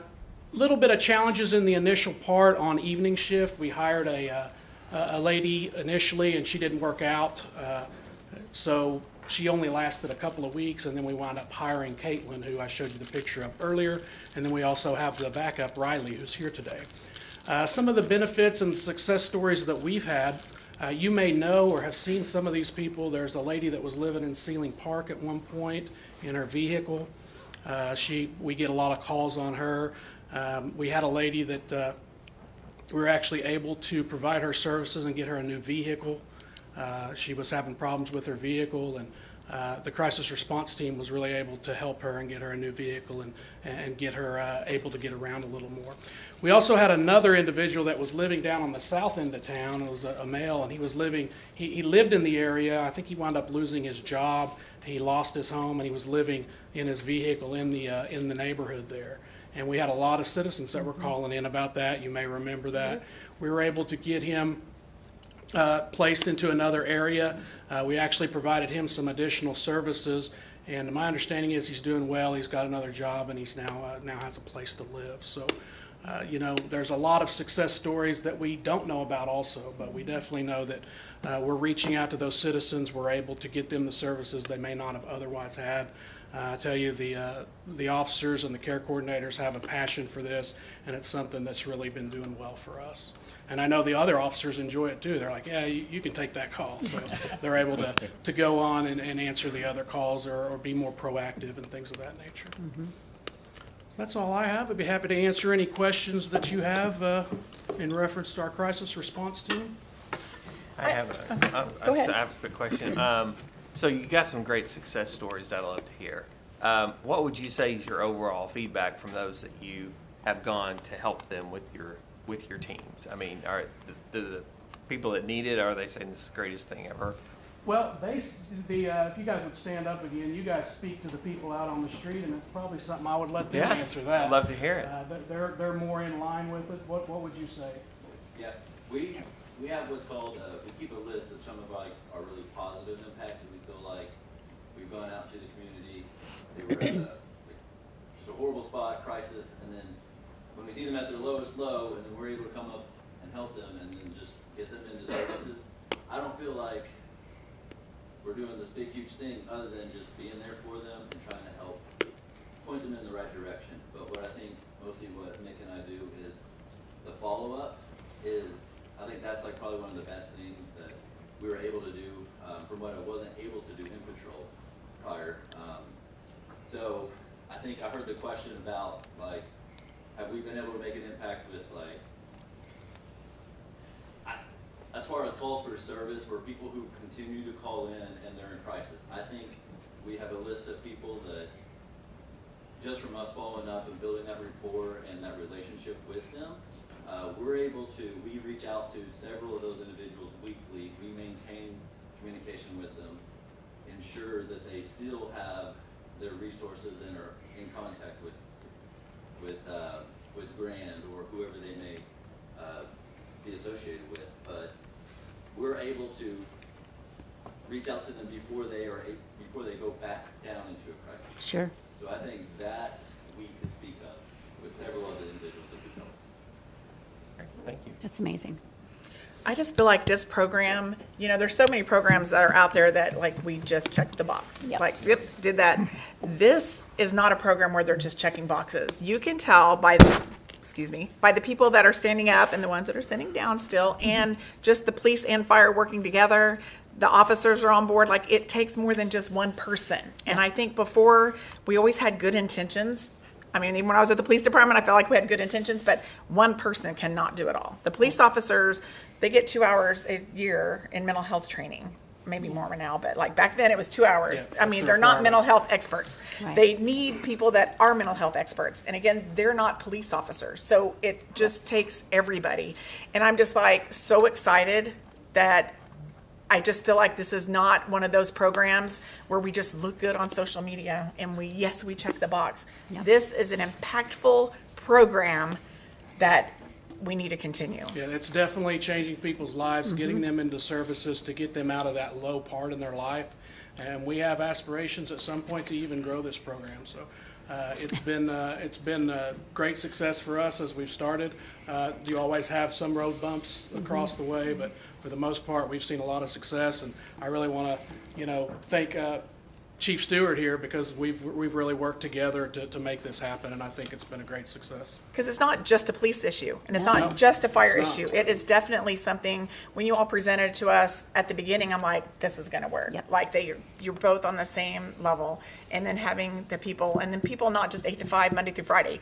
People are in crisis on the weekends and evenings too, so we have people in place that we can take care of that, so. Yep. Love Appreciate it. you, and we hope Love it. one day we'll be able to maybe have someone on midnight shift, and, it's something that we really are, passionate about. Well, and that's, mental health is the largest, drug addiction and mental health is the major issues across the nation, Yes. obviously. And I just came back from a mayor's conference with mayors across, the U.S., and that's literally their main thing that they're constantly trying to find resolution for. And then that goes along with homelessness, right? Yes. But they never address the reason why they're homeless, which is the mental health and the drug addiction. So Absolutely. if we can meet them in their place now and help them, then maybe we can prevent that homeless part of it as well. So. And when you read our summaries each day, we do a summary for all 3 shifts, you'll see there's a common theme every single shift of dealing with mental health in our community. City council doesn't get those summaries. That's something I miss, being on city council. We don't get to see the summaries, but I'm sure you're doing great. It's good to know, like, after a 10-hour shift, for that next shift to know what happened on the shift before, and then what happened on the shift before, so, yeah. I would just say, one, thank you guys for putting the attention to this. And as far as results, I would venture to say, as first responders, both law enforcement and fire, this is beneficial for the other first responders, not just because they're not having to go to those calls, but also it takes something off of their plates. And it's a benefit to their mental health, because it's one more thing, because we all wear many hats, and to be able to take one off and focus on the other things is a breath of fresh air. So thank you guys for the effort that you put into this and making a difference. And I venture to say there are probably results when those other officers, other firefighters are not having to respond to these calls, they can focus on the other ones and be more of a benefit in a different area to our citizens as well. So thank you. Agreed. Mayor. Yes. 2 things, gentlemen. Number 1, what's next, and do you need anything from the council? Sure. I think what's next is, if you'll give us another 6 months, no action needed tonight. Let's look at this in another 3 to 4 months with your permission, Mr. Spurgeon. And then I fully expect that we'll be back asking to fund and approve this project for another year. And for us, I would say the same thing. You mentioned again, Mayor, the opioid funds. Those were used. Our grand care coordinators are about $54,000 a year per coordinator. That was paid by the funds in the opioid abatement settlement, so there was no cost really to the city on that. And at some point we would like to grow the program where we're getting the other end of the week, where we're getting midnight shift. We just looked at some statistics that showed that we're actually doing as many protective custodies on midnight shift as we were doing on the other shifts. So, at some point we may want to grow the program and just have coverage 24/7. These 2 teams can't work 24/7, but we'd like to have more teams at some point. And I feel like at your first presentation, you told us that we had enough money in the opioid account to maybe do this program for 10 years. So there's funds going to be coming into that for that settlement money for up to 10 years. I don't remember the exact number, but I think there was about $800,000 in that fund. It's costing us about $100,000 a year on our side of the house now. We also got to consider the fire side, but yeah, we think that we can fund it for 10 years. I was just told it was 1.4 million. Okay. It's always better to be a little low. Yeah. Well, we've always had a great relationship with Family and Children's Services. We appreciate you all so much. And I was at that table when we met with Grand Mental Health for the very first time, and I could just see the excitement of the officers and the firefighters just talking about it. And then we did the tour. It was really exciting. So it's so neat. Like I said, this is not checking boxes. This is making a difference, and that's important. So thank you all for that. Well, just a couple things is that I will work with Norm and the chiefs to put together a quarterly update to the council members. This does need to be a part of both of our departments, and we do have funds. There's also other grant opportunities that are out there. In fact, there's a seminar about potential additional grant funds that police and fire are both sending someone to later this month, and so we're going to continue to look for, because we want this to be perpetual. And I agree with the mayor's comment about possibly expanding it. Also, there needs to potentially be someone in dispatch that can handle those calls. And so we're going to look at every opportunity that within the funds we have available to be able to support this program, because from what I see, it's making a difference, within our community. It's addressing the issues. As you learn, first and foremost, their abilities are very limited if it's just the police and fire. And family, I'm telling you, Chris and Adam are amazing to work with, and so hopefully we can get them involved in a couple of other areas that I have an idea for our youth. So. Well, I feel like, too, the reason this is so successful is because of both of your leadership and just making sure your team has what they need and staying on top of it. And I do appreciate the update, too, for tonight, for sure. Thank you. Yeah, thank you guys so much.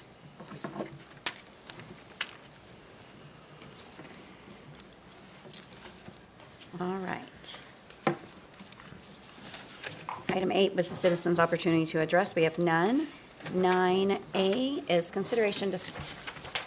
Let me just mention one thing, Mayor. There were 7 folks that wanted to speak about the county item, and so I just want to let you know that we'll be glad to pass those along to the county clerk, to Lori Hendricks, if she wants to reach out to them. But we did have 7 folks, so I want to make sure they get that information. Oh, that's a great idea. Well, I was hoping his answer about when they met, maybe they would allow time for some type of meeting. That was the implication anyway. Yeah.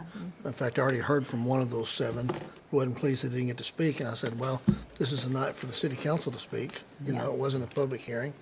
And hopefully we found a way that you can visit with your commissioners. Yep. All right. Let's see. 9A. Okay, 9A. So actually, I'll entertain a motion to go into recess for this item. Right? Is that what we're 9A, doing? no.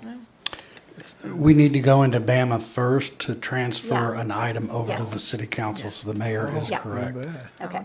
So I'll take a motion to go into recess. I'll make a motion to go into recess. I'll second that motion. Okay, we have a motion and a second to go into BAMA, or To actually to take a brief recess. motion on Johnny? Are you waiting on me? Mhm. It's only down in by ways for me. Okay.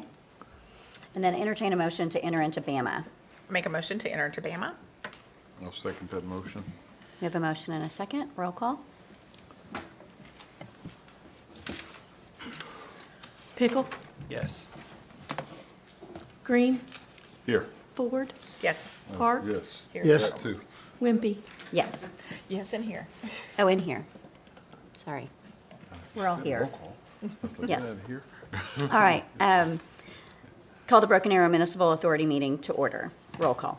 Now we're here.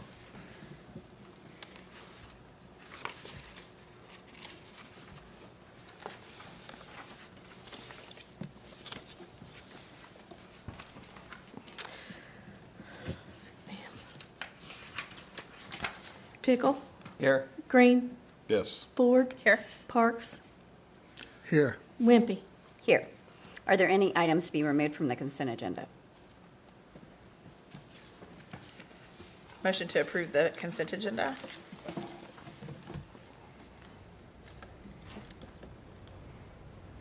you have a second? I'll second. Oh, Johnny got it. Yep. I waited on you. We have a motion and a second. Roll call. There are no public hearings, appeals, presentation, recognitions, or awards.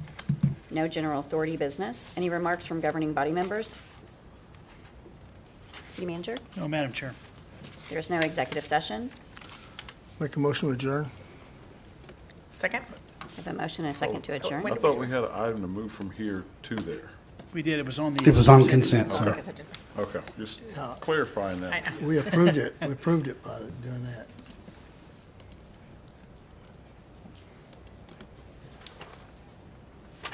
Okay. We need a life jacket this evening. Yeah. Yes, we do. All right, entertain a motion to return to regular council meeting. So moved. Second? We have a motion and a second. Roll call.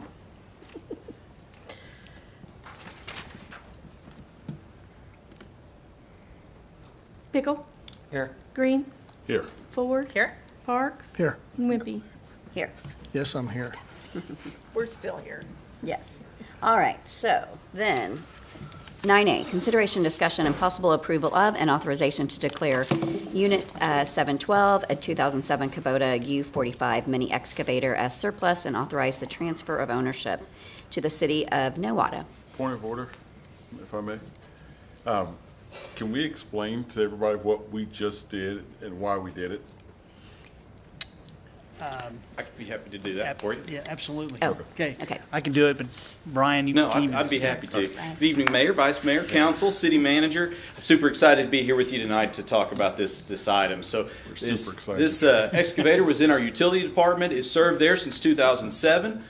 It had a great life with the city of Broken Arrow, and it served us extremely well. And the reason that we had to go back to BAMA first is because this was owned by your utility. It was in utilities.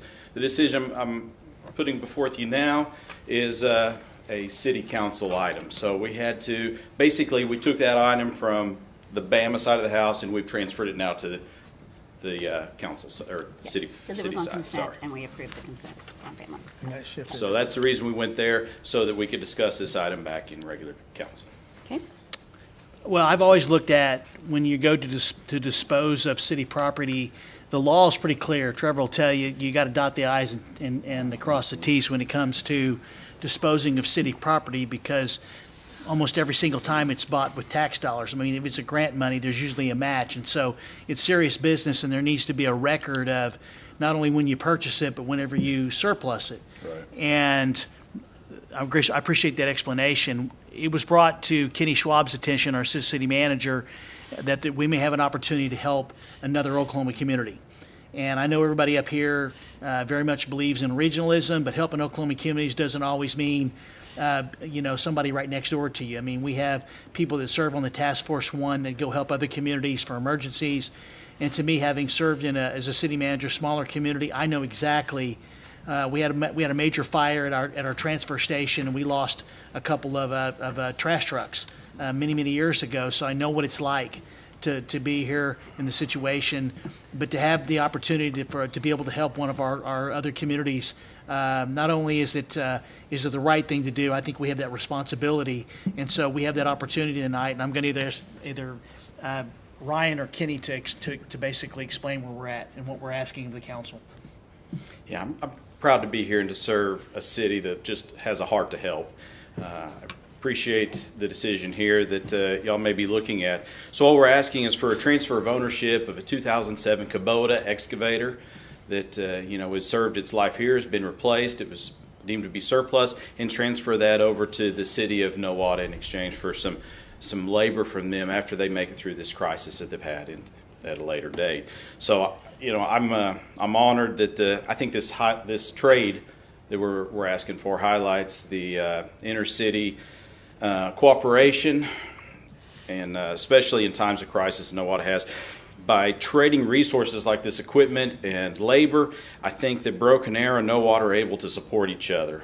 And I just think that's really neat. So all we're asking basically comes down to is we'd like to trade this with the city of Nowata in exchange that they're going to come help the utility department on a future date.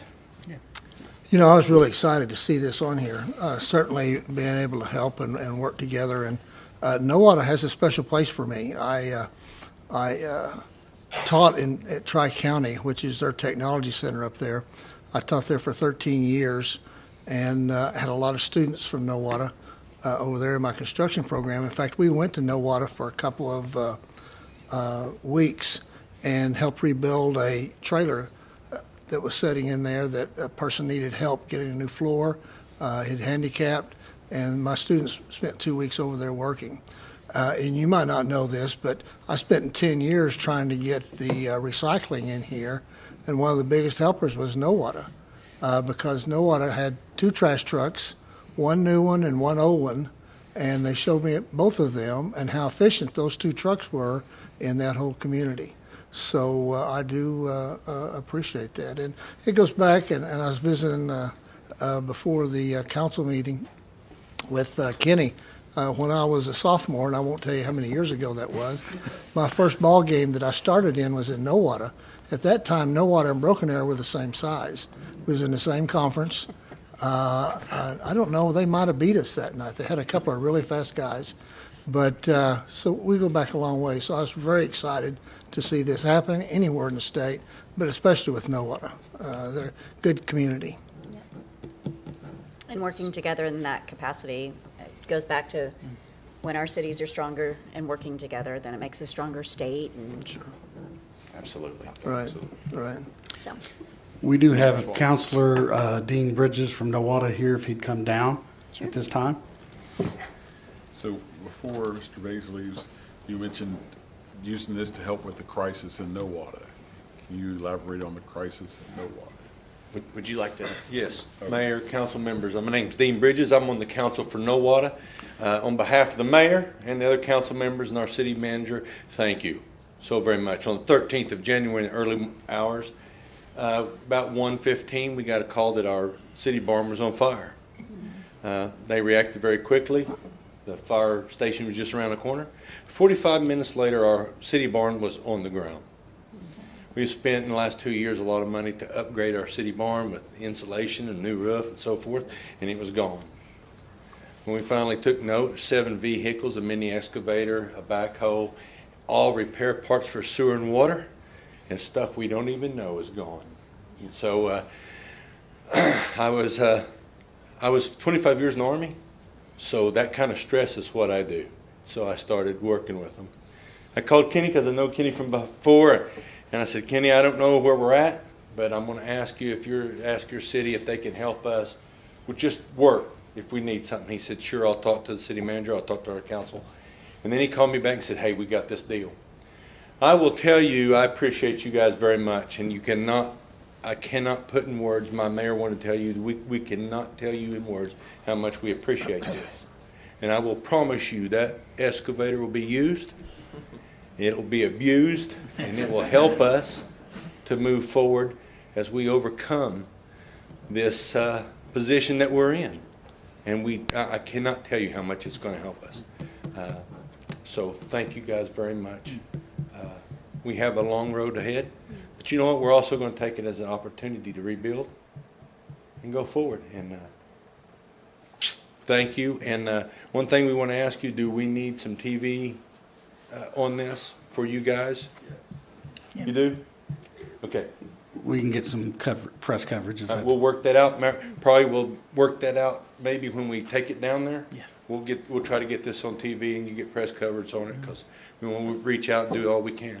So again, trying to hold back some tears. Thank you guys so much. We really need it. Counselor, thank you for your service to our country, first of all. And I'm honored. I know we are all honored to be able to help in any way capacity. It seems I have a certificate of ownership in my hand, so I think it's, I think it's ceremonial, but. I was going to say, is that like the keys? Brian, do you want to? Do we need to vote? Yeah, we need to vote, and then we can take a photo op with Okay. Mr. Bridges. Certificate till we voted, right? Do not hand it to him yet, Brian. Well, if I could just say too, this is a piece of equipment that we were going to surplus regardless. Yes. So, and Councilor Green, I don't think we've done it since you've been on. I know we haven't with Councilor Pickle, but we've done police cars the same way we've given police cars to NSU, things that we were surplusing, but to them, they had just as much excitement as the counselor that was just up here. You know, it may not be useful to us any longer, but it's just like a brand new car, brand new excavator to those smaller communities. And so I'm always happy. I was telling Mr. Spurgeon today at lunch that when we changed police uniforms, the colors many years ago, we collected all the old uniforms and gave it to Haskell Police Department because they were wearing blue jeans and just shirts, and they were so excited to get those uniforms. So we were excited to be able to help, and I think this is the same way. I'm excited to be able to help your community. And you're very appreciative, which is nice as well. I can tell you, our city staff is excited about this too. They did go out today. They made sure it started. They told me it started right up. They spent about an hour with it getting it ready. So I will tell you, the last 4 days we've had a water leak. Oh, gosh. So it's going to go right to work. When When do we get it over there? We're ready tomorrow. Okay. I'll tell them. Okay. We'd be happy to work with your schedule. I'll get you my information and we'll schedule that. So we'll work it out. So I say we go ahead and call for the vote, so Yeah. all these accolades can be actually official. Yes. Okay, so are you making the motion, Counselor? I'll I'll entertain make a it. motion that we approve 25-135. I'll second. We have a motion and a second. Roll call. All right. Thank you. All right. I think we should get a picture of all of you standing there. Oh, okay. Good, we've been sitting for a while. We stretch our legs.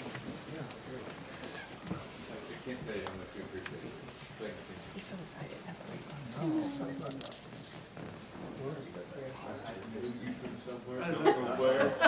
I know him. Came up to Benita and made it down to Nova. Congratulations. Thank you very much. Thank you.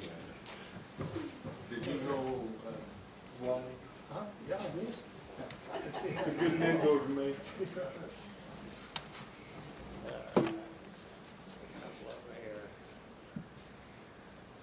Fantastic. Thank you. Thank you. Congratulations. Thank you very much. Appreciate it very much. Thank you, sir, very much. Thank you. Yep, old Wally was one of my mentors. Counselor, congratulations. Thank you very much. Thank you. Thank you. We'll be down here to help whenever you call. Okay.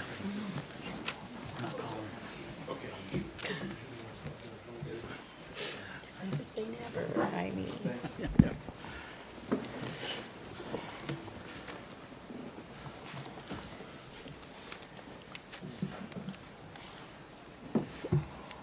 Okay. Well, that was cool. Item 9B, consideration, discussion, and possible approval of and authorization to execute a memorandum of understanding between the City of Broken Arrow and the Board of County Commissioners of the County of Tulsa regarding Tulsa County Court Clerk's Satellite Office. Jennifer Rush. Thank Hello. you. Good evening, Mayor, Vice Mayor, members of the council, City Manager. Jennifer Rush, Economic Development Director for the City of Broken Arrow. And I'm really excited. This item kind of blends with our theme tonight, which I think is partnerships and public-private partnerships and partnerships with other cities, so it falls in great. Just to give a quick little background of what this is, for the members of the public out there. In 2020, we had our Assistant City Manager, Norm Stevens, and our Tourism Director at the time were kind of brainstorming different ways of bringing more people down to the Rose District. We looked at, they looked at what assets we had within the Rose District, and really the Rose District itself is kind of its full-service wedding venue. You can come down here, you can get a cake, you can get a dress, you can rent a venue, all those different types of things. And so one of the innovative partnerships that they looked at is really the only place to go get marriage licenses and those other types of things is downtown Tulsa. And so reached out to the Tulsa County Court Clerk and talked about, would you be interested in having a satellite office in Broken Arrow?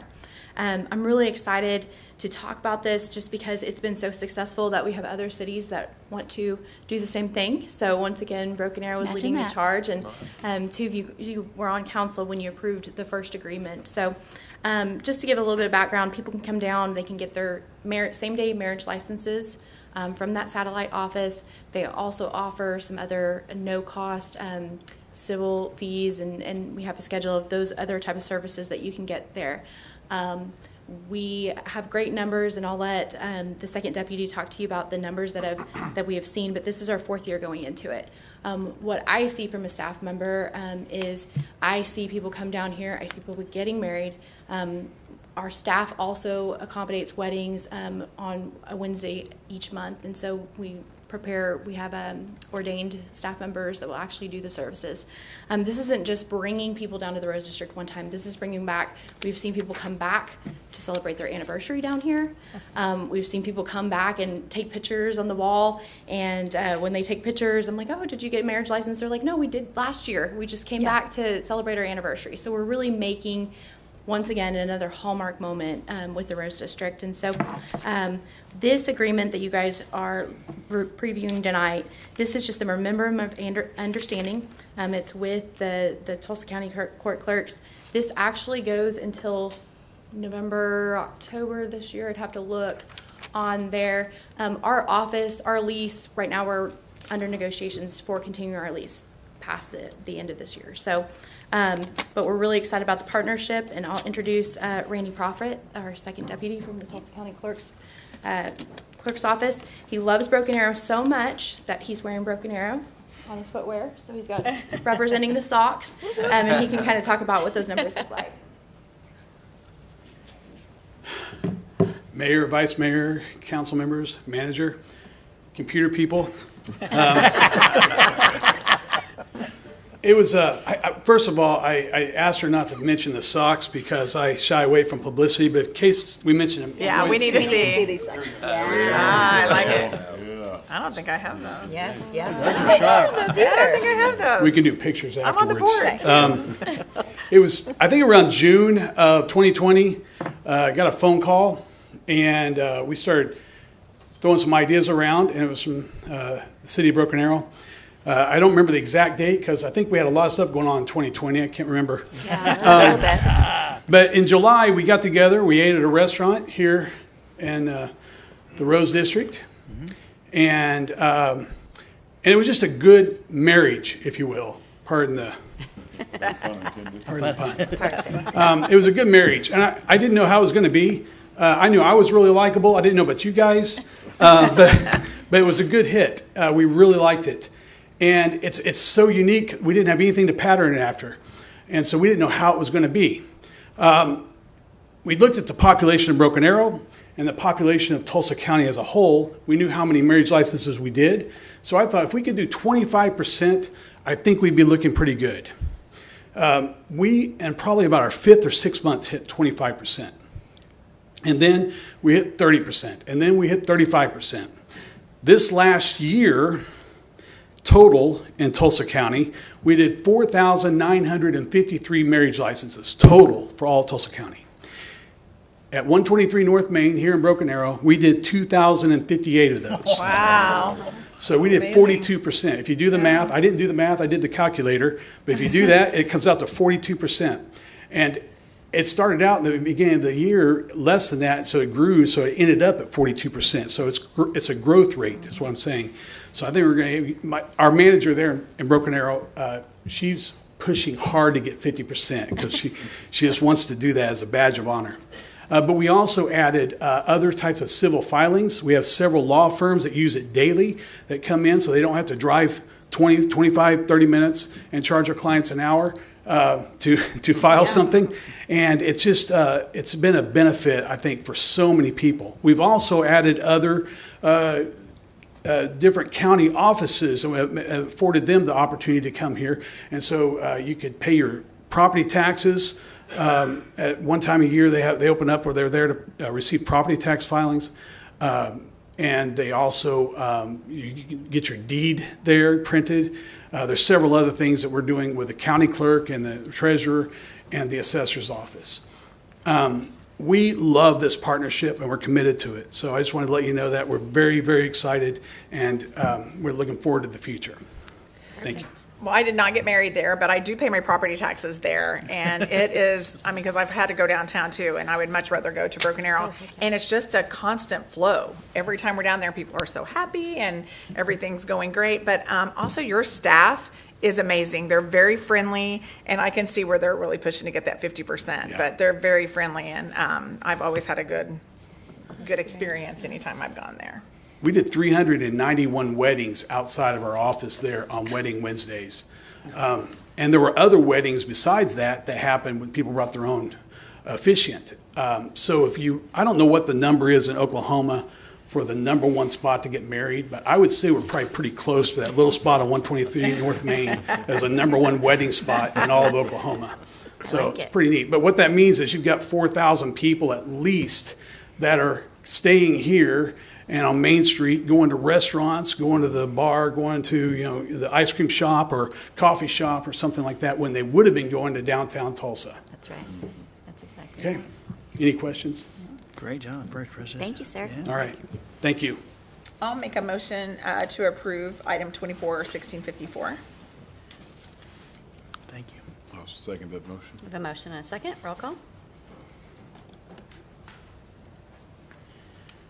All right, item 9C, consideration, discussion, and possible appointment of one council member to serve on the Broken Arrow Drainage Advisory Committee. You are not Kenny. Good evening, Mayor, Vice Mayor, council members, Mrs. Spurgeon. I feel like it's been quite a while since I've talked to you guys, so. You know, as you guys know, in 2018, we passed the general obligation bond, and in this particular bond, I believe it was our first one where we had Proposition 6. So it was our first bond with Proposition 6, which ultimately allowed the city of Broken Arrow to spend taxpayer dollars from the bond on private property. Part of that private property was that it had to show a benefit to the public. It had to have a public benefit for why we were doing that work. After that, the city council at the time in 2019 passed an ordinance that established the Drainage Advisory Committee, which was ultimately the advising board to the council of what the public benefit would be for us to spend those dollars. So people have to go make an application, take it to the Drainage Advisory Committee, and show the committee what the public benefit is, and then that committee ultimately makes a recommendation to you all to spend that money. In 2023, we added current Vice Mayor Councilor Parks to the Drainage Advisory Committee, and we added former Vice Mayor Gillespie. I will not say she's no longer with us, but she is no longer with the organization. Still alive. So, but as you know, she is... She's watching, I'm sure. Yeah, as you know, she is no longer on the city council. Yep. And her spot has been vacated on the Drainage Advisory Committee. So per the ordinance, the committee is supposed to consist of one appointed member by each council member and then voted on by the majority of the council, and then 2 council members should sit on the committee. So currently we have Vice Mayor Parks on the committee, and this item on the agenda tonight is for you all to decide for one more member to join that committee. Well, I've served already. So. I was going to go ahead and nominate Councilor Pickle, because I asked you earlier. I might say, if you're going to nominate him, that's fine.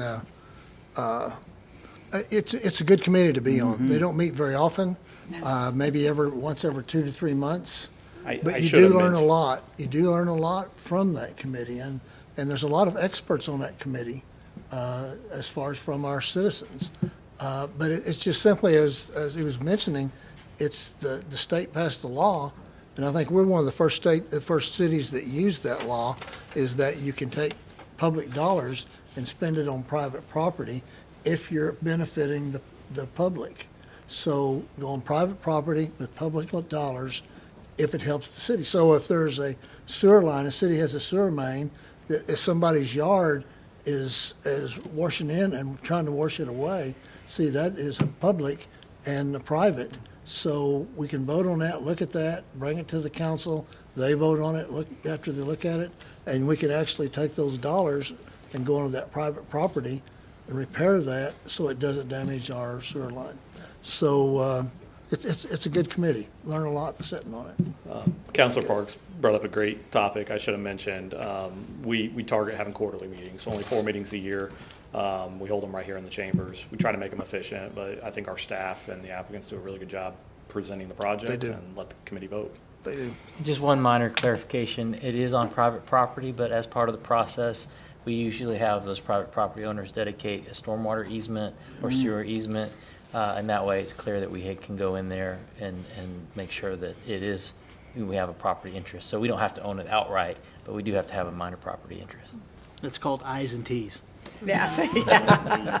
For anybody who's watching from the Yeah, AG's office. that was good. That was good to clarify that. Dotting the i's, crossing the t's. Thank you. Well, my recommendation still stands to have Councilor Pickle serve on that. I'd look forward to it. No, you're waiting for me to motion.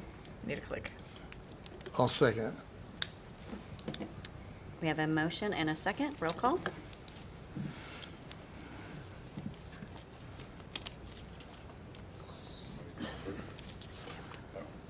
Oh, it's me. Thank you all. Notes. Okay. Congrats on your first committee. Excited. Yeah, wait till you're on 12. I don't think their next meeting is until next Monday, so you come up pretty quickly. All right. Too late. No preview ordinances. 11A, consideration, discussion, and possible adoption of ordinance number 3848. Rocky. Good evening, Madam Mayor, Mr. Vice Mayor, members of council, Rocky Hinkle Community Development Director. Tonight, before you is consideration, discussion, and possible adoption of ordinance 3848. It's an ordinance amending the zoning ordinance for approving BAZ 1788-2024 along with PUD 1787-2024.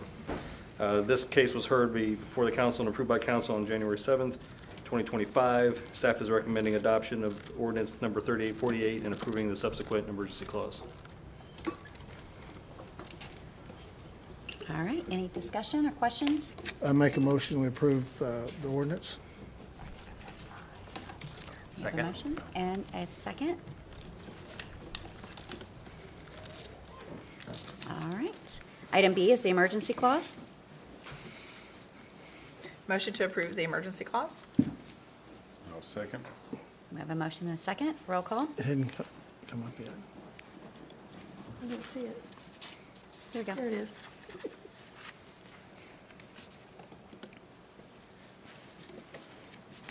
All right. Remarks by governing body members.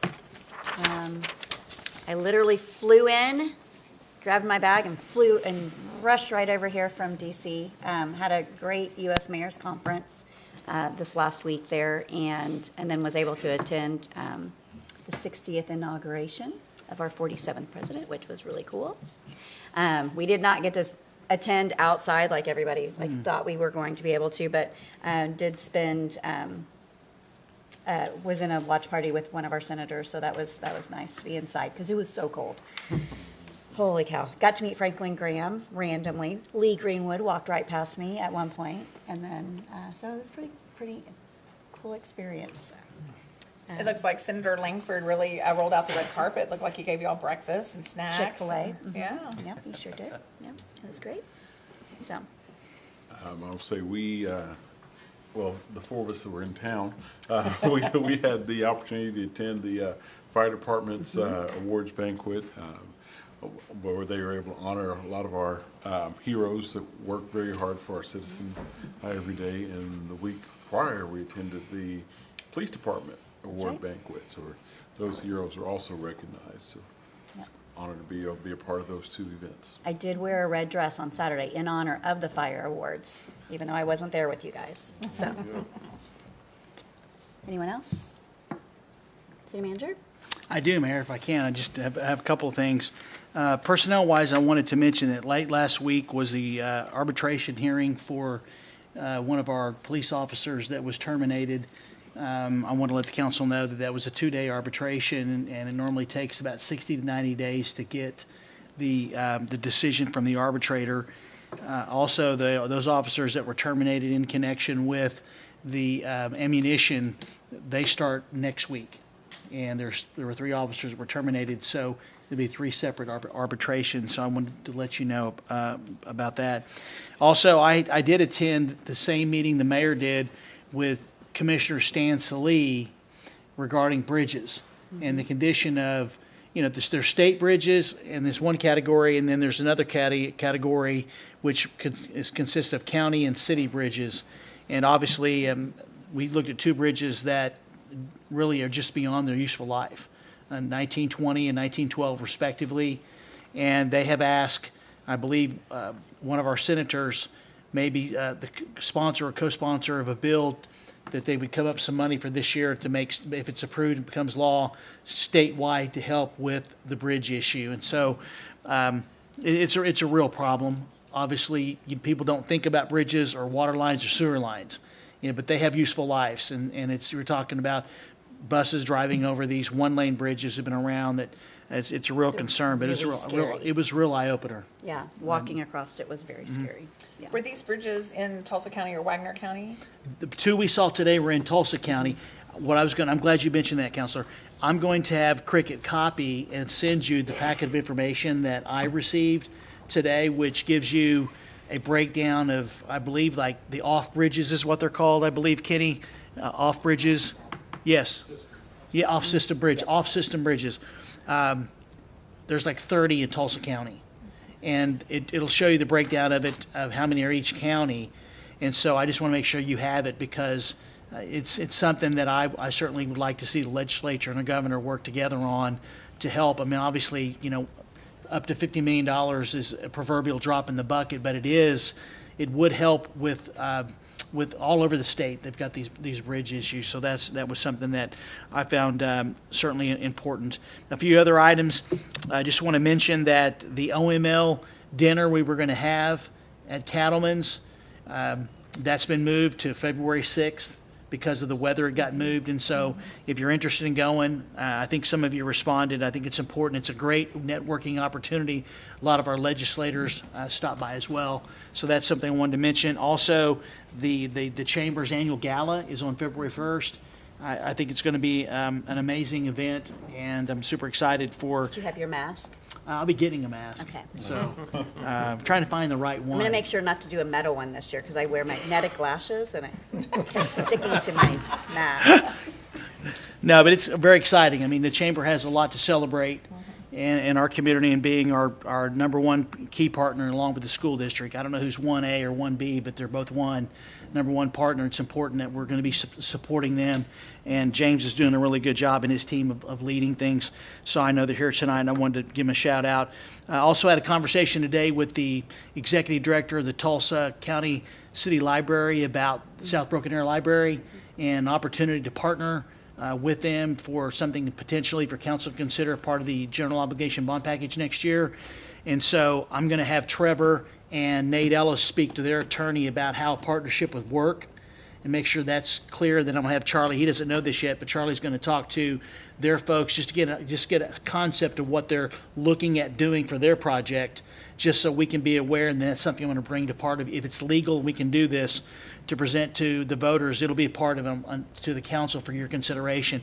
South Broken Arrow Library is one of the top libraries in their system in terms of usage, and also I think it would be not only a great new library, it would be another economic development drive for South Broken Arrow if we do it the way that they're considering the same thing in Owasso with a mixed use type project.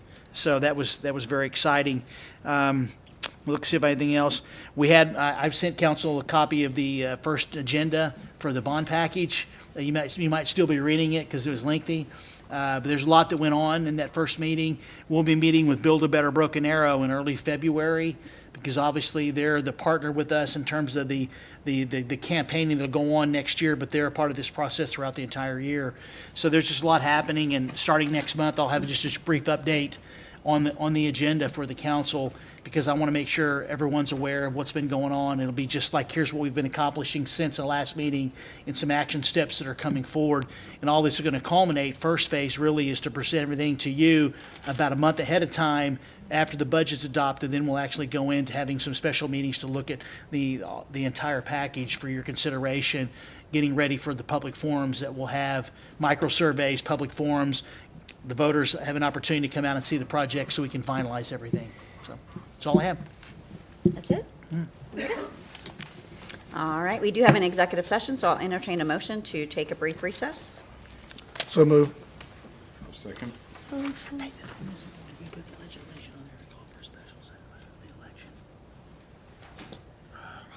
made that second? I'm sorry. Parks. Johnny made the motion. Okay, Parks. Justin second. Pickle. Yes. Green. Yes. Ford. Yes. Parks. Yes. And Wimpy. Yes. Call the Broken Arrow Economic Development Authority meeting to order. Roll call. Pickle. Here. Green. Here. Ford. Here. Parks. Here. And Wimpy. Here. Are there any items to be removed from the consent agenda? Make a motion to approve the consent agenda. I'll second. I have a motion and a second. Roll call. Can you do that again, please? I'll The motion? I'll make the motion, yes. Okay, thank you. The roll call. There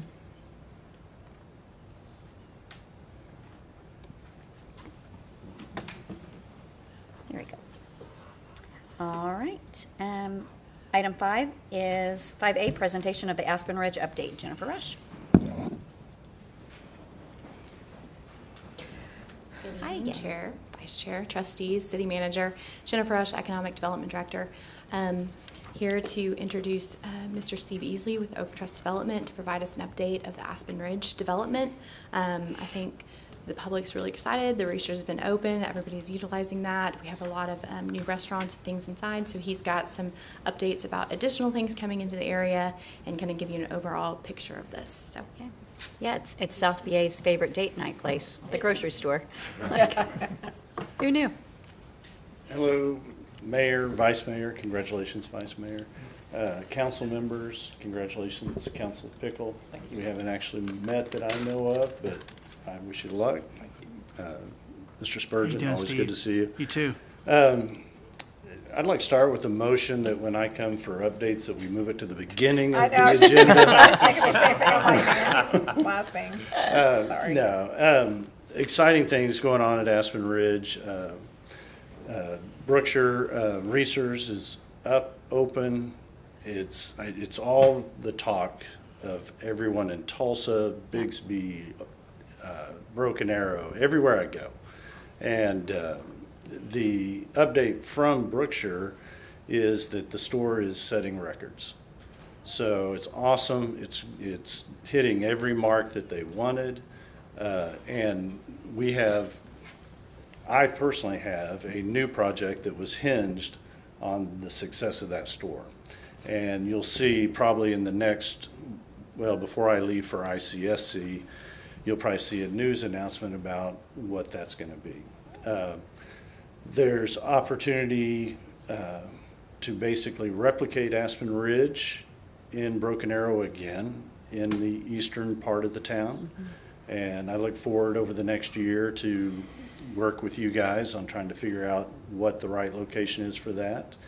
But focusing in on Aspen Ridge, as you guys know, I bought the majority of the core church property.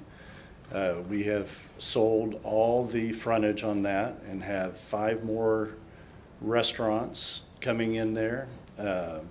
We have a hotel that I am personally going to invest about $11.5 million into that will sit on that core church property.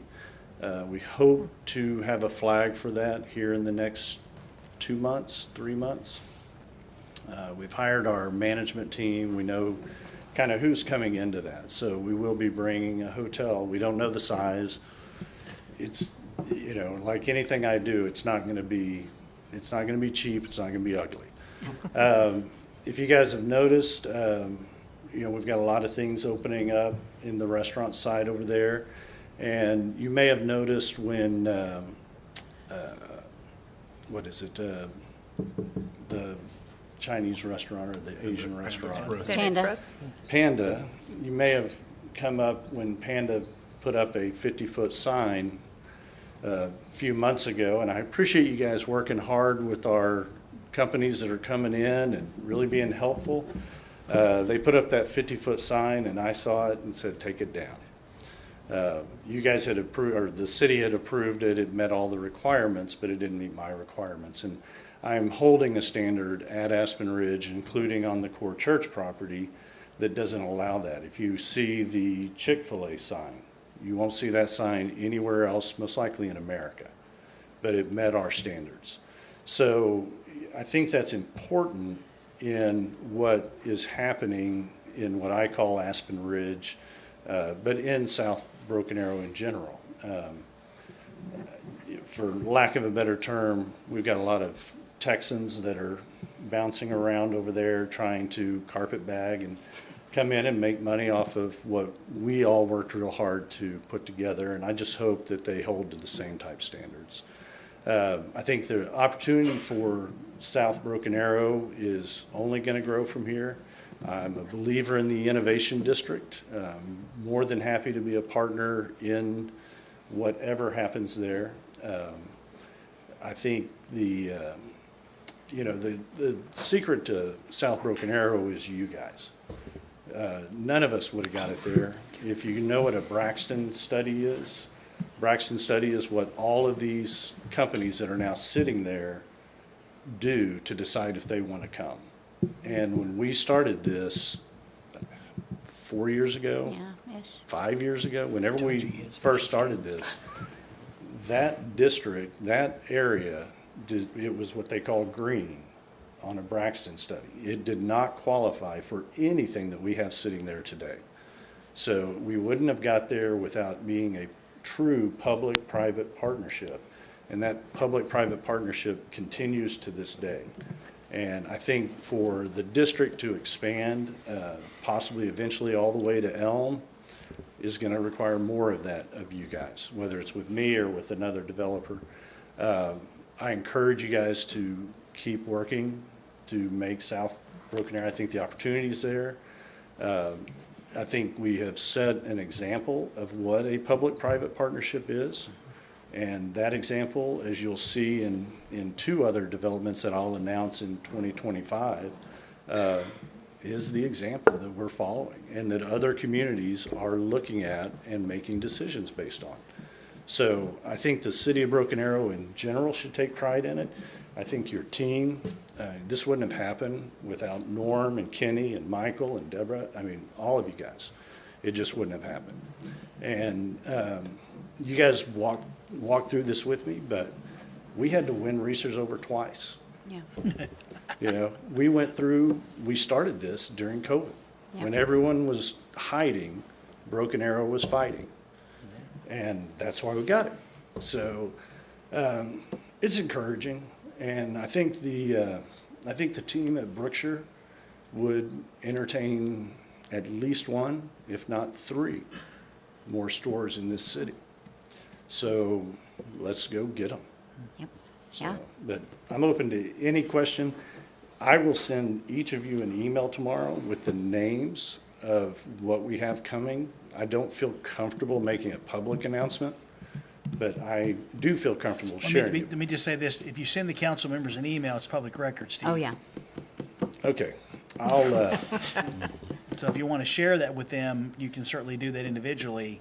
I'll do that, but not through email. I know you want, just, you can't be asking them for anything. You can tell them, but that's basically it, because otherwise people will go, we want to know. And so Yeah. I wouldn't, if you don't want anybody to know, because then somebody could open public records request it. Okay. So, Well, I'll tell you when I can tell you. not that, I mean, we're all sitting around here waiting with bated breath, but it's like, somebody will open public record requests, I guarantee it. Okay. Well, I appreciate knowing that. One thing to know is that I think we probably I know we set for South Broken Arrow a record on cost per square foot of a land sale on a piece of property we're going to close in March at $29.50 a square foot. Oh, my God. Wow. So that's what we're building over there. And I want you guys to hold to that standard, because that district can be everything that you have on the north side and then some. And it's drawing in apartments. Our apartments will be starting very quickly. I think the team that's working on that has been with the city and is moving forward with all of the design. It's pretty much done. So that will move forward in the next 60, 90 days. You'll start seeing that. It's funny, when we first did this, we were afraid of the apartments. We had to, talk to all the neighbors, and no one wanted them, and now everyone wants them.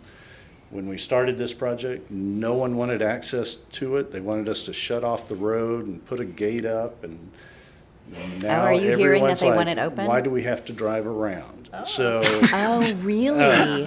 it's Isn't what that happens something? when you build quality. Yeah. So, and I think that's what Broken Arrow is setting the standard for, is building quality.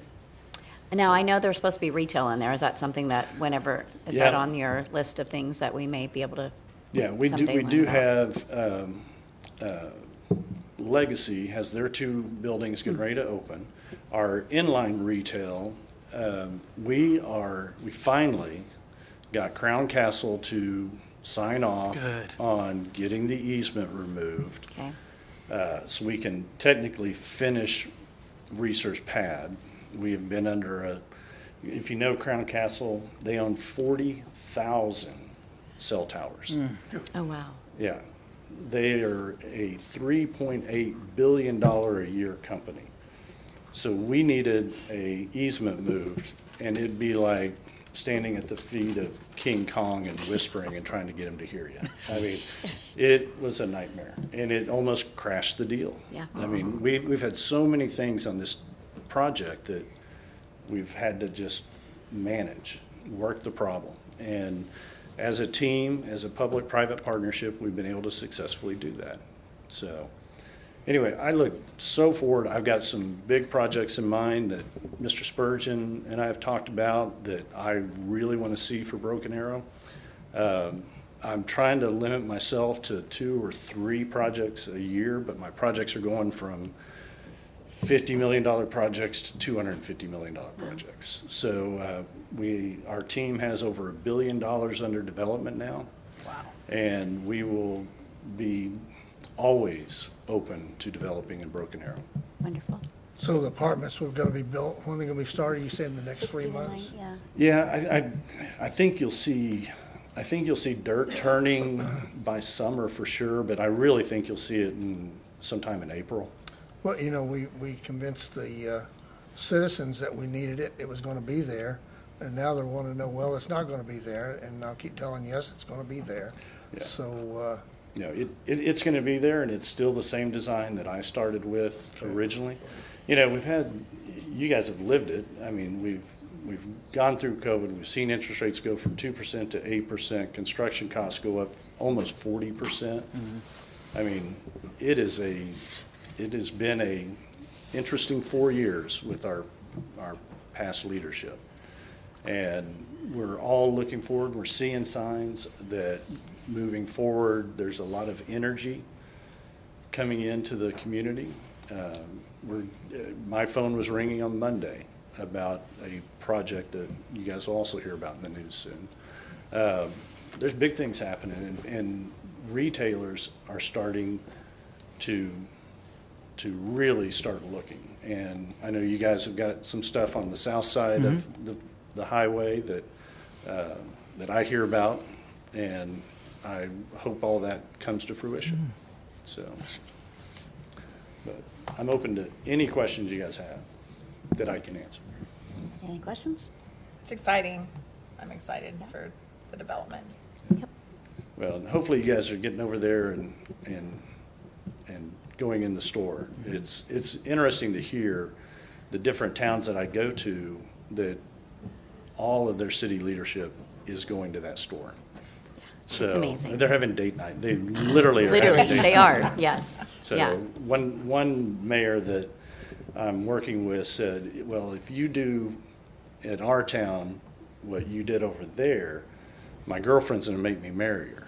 So we'll see what happens. Nice, nice. So I'll tell you They can get married at Brookshire's. They can get Well, they married can get their downtown the license. Rose District. I will tell you that my children told my wife that she no longer has an excuse not to take them to Chick-fil-A because it's so far away, so you can take us there more often since it's right down the street, Mom. So, Oh, Yeah. there you go. yeah, a lot more of my money is going to Chick-fil-A. Thank you very much. Thank you. Yeah. Mine too. And you can bring a Chick-fil-A and a Reese's out my way, just fine, East Broken Arrow. Don't tempt me. There is a lot of opportunity actually in East Broken Arrow, so that, yeah. There is. In East Broken Arrow, you got the same thing. You got the Braxton studies right now that aren't giving it a green light, but that's why It's we before all you gotta know work it'll together. be. I Yeah. mean, we can get it there. There's a way to do it. It's not easy, but we'll get it there. Thank you, sir. Thank you. Thanks, Steve. All right, remarks by governing body members? Seeing none. City manager? Yes, just one, we had a meeting last week with, internally with the team, and we also took the opportunity to bring James, Bell, and Amber up to speed on a number of the projects, including Aspen Ridge, that are going on. And the one thing I want to mention to the council members is that during the budget session, I'd like to talk to you about putting some money in the capital budget to bring a consultant on board next year to do an update to the downtown master plan. Obviously, that was done about 20 years ago, and I'd like to start that, have that conversation, if council's in agreement, start that process in January of next year, to where we would go in, specifically look at some areas that there's still opportunities for development and redevelopment, and then also look at South Broken Arrow, and then also, according to community development, we need to go and look at the DROD, the Downtown Residential Overlay District, and make there's some suggestions they have based on the development that we've had the last 6 or 7 years. So this is just like a 2-minute warning to let you know during the budget process. I want to have that discussion with you because I think it's time. It would be probably anywhere from 10 to 20 member committee that would meet for a year and a half and then bring those recommendations, and then actually we can just continue the evolution of developing our downtown and expanding it not only to Washington but also looking down First Place. And so really just, I'll be talking some more to you about it, but really just culminate with getting your permission to go forward during the budget process. That's all I have, Mayor. Okay. We have no executive session, so entertain a motion to adjourn. Motion to adjourn. Second. Oh, I'll second it, Johnny. We have a motion and a second. Roll call. Great. I'm getting tired. Yeah. Like, keep it moving, keep it moving. Sorry. Nope, you're fine. All right, so. I'll make a motion to go back into city council business and clear the room, please, for executive session. Second. Roll call. Pickle. Here. Green. Here. Ford. Here. Parks. Wordsmith. Wimpy. Yes. Yes.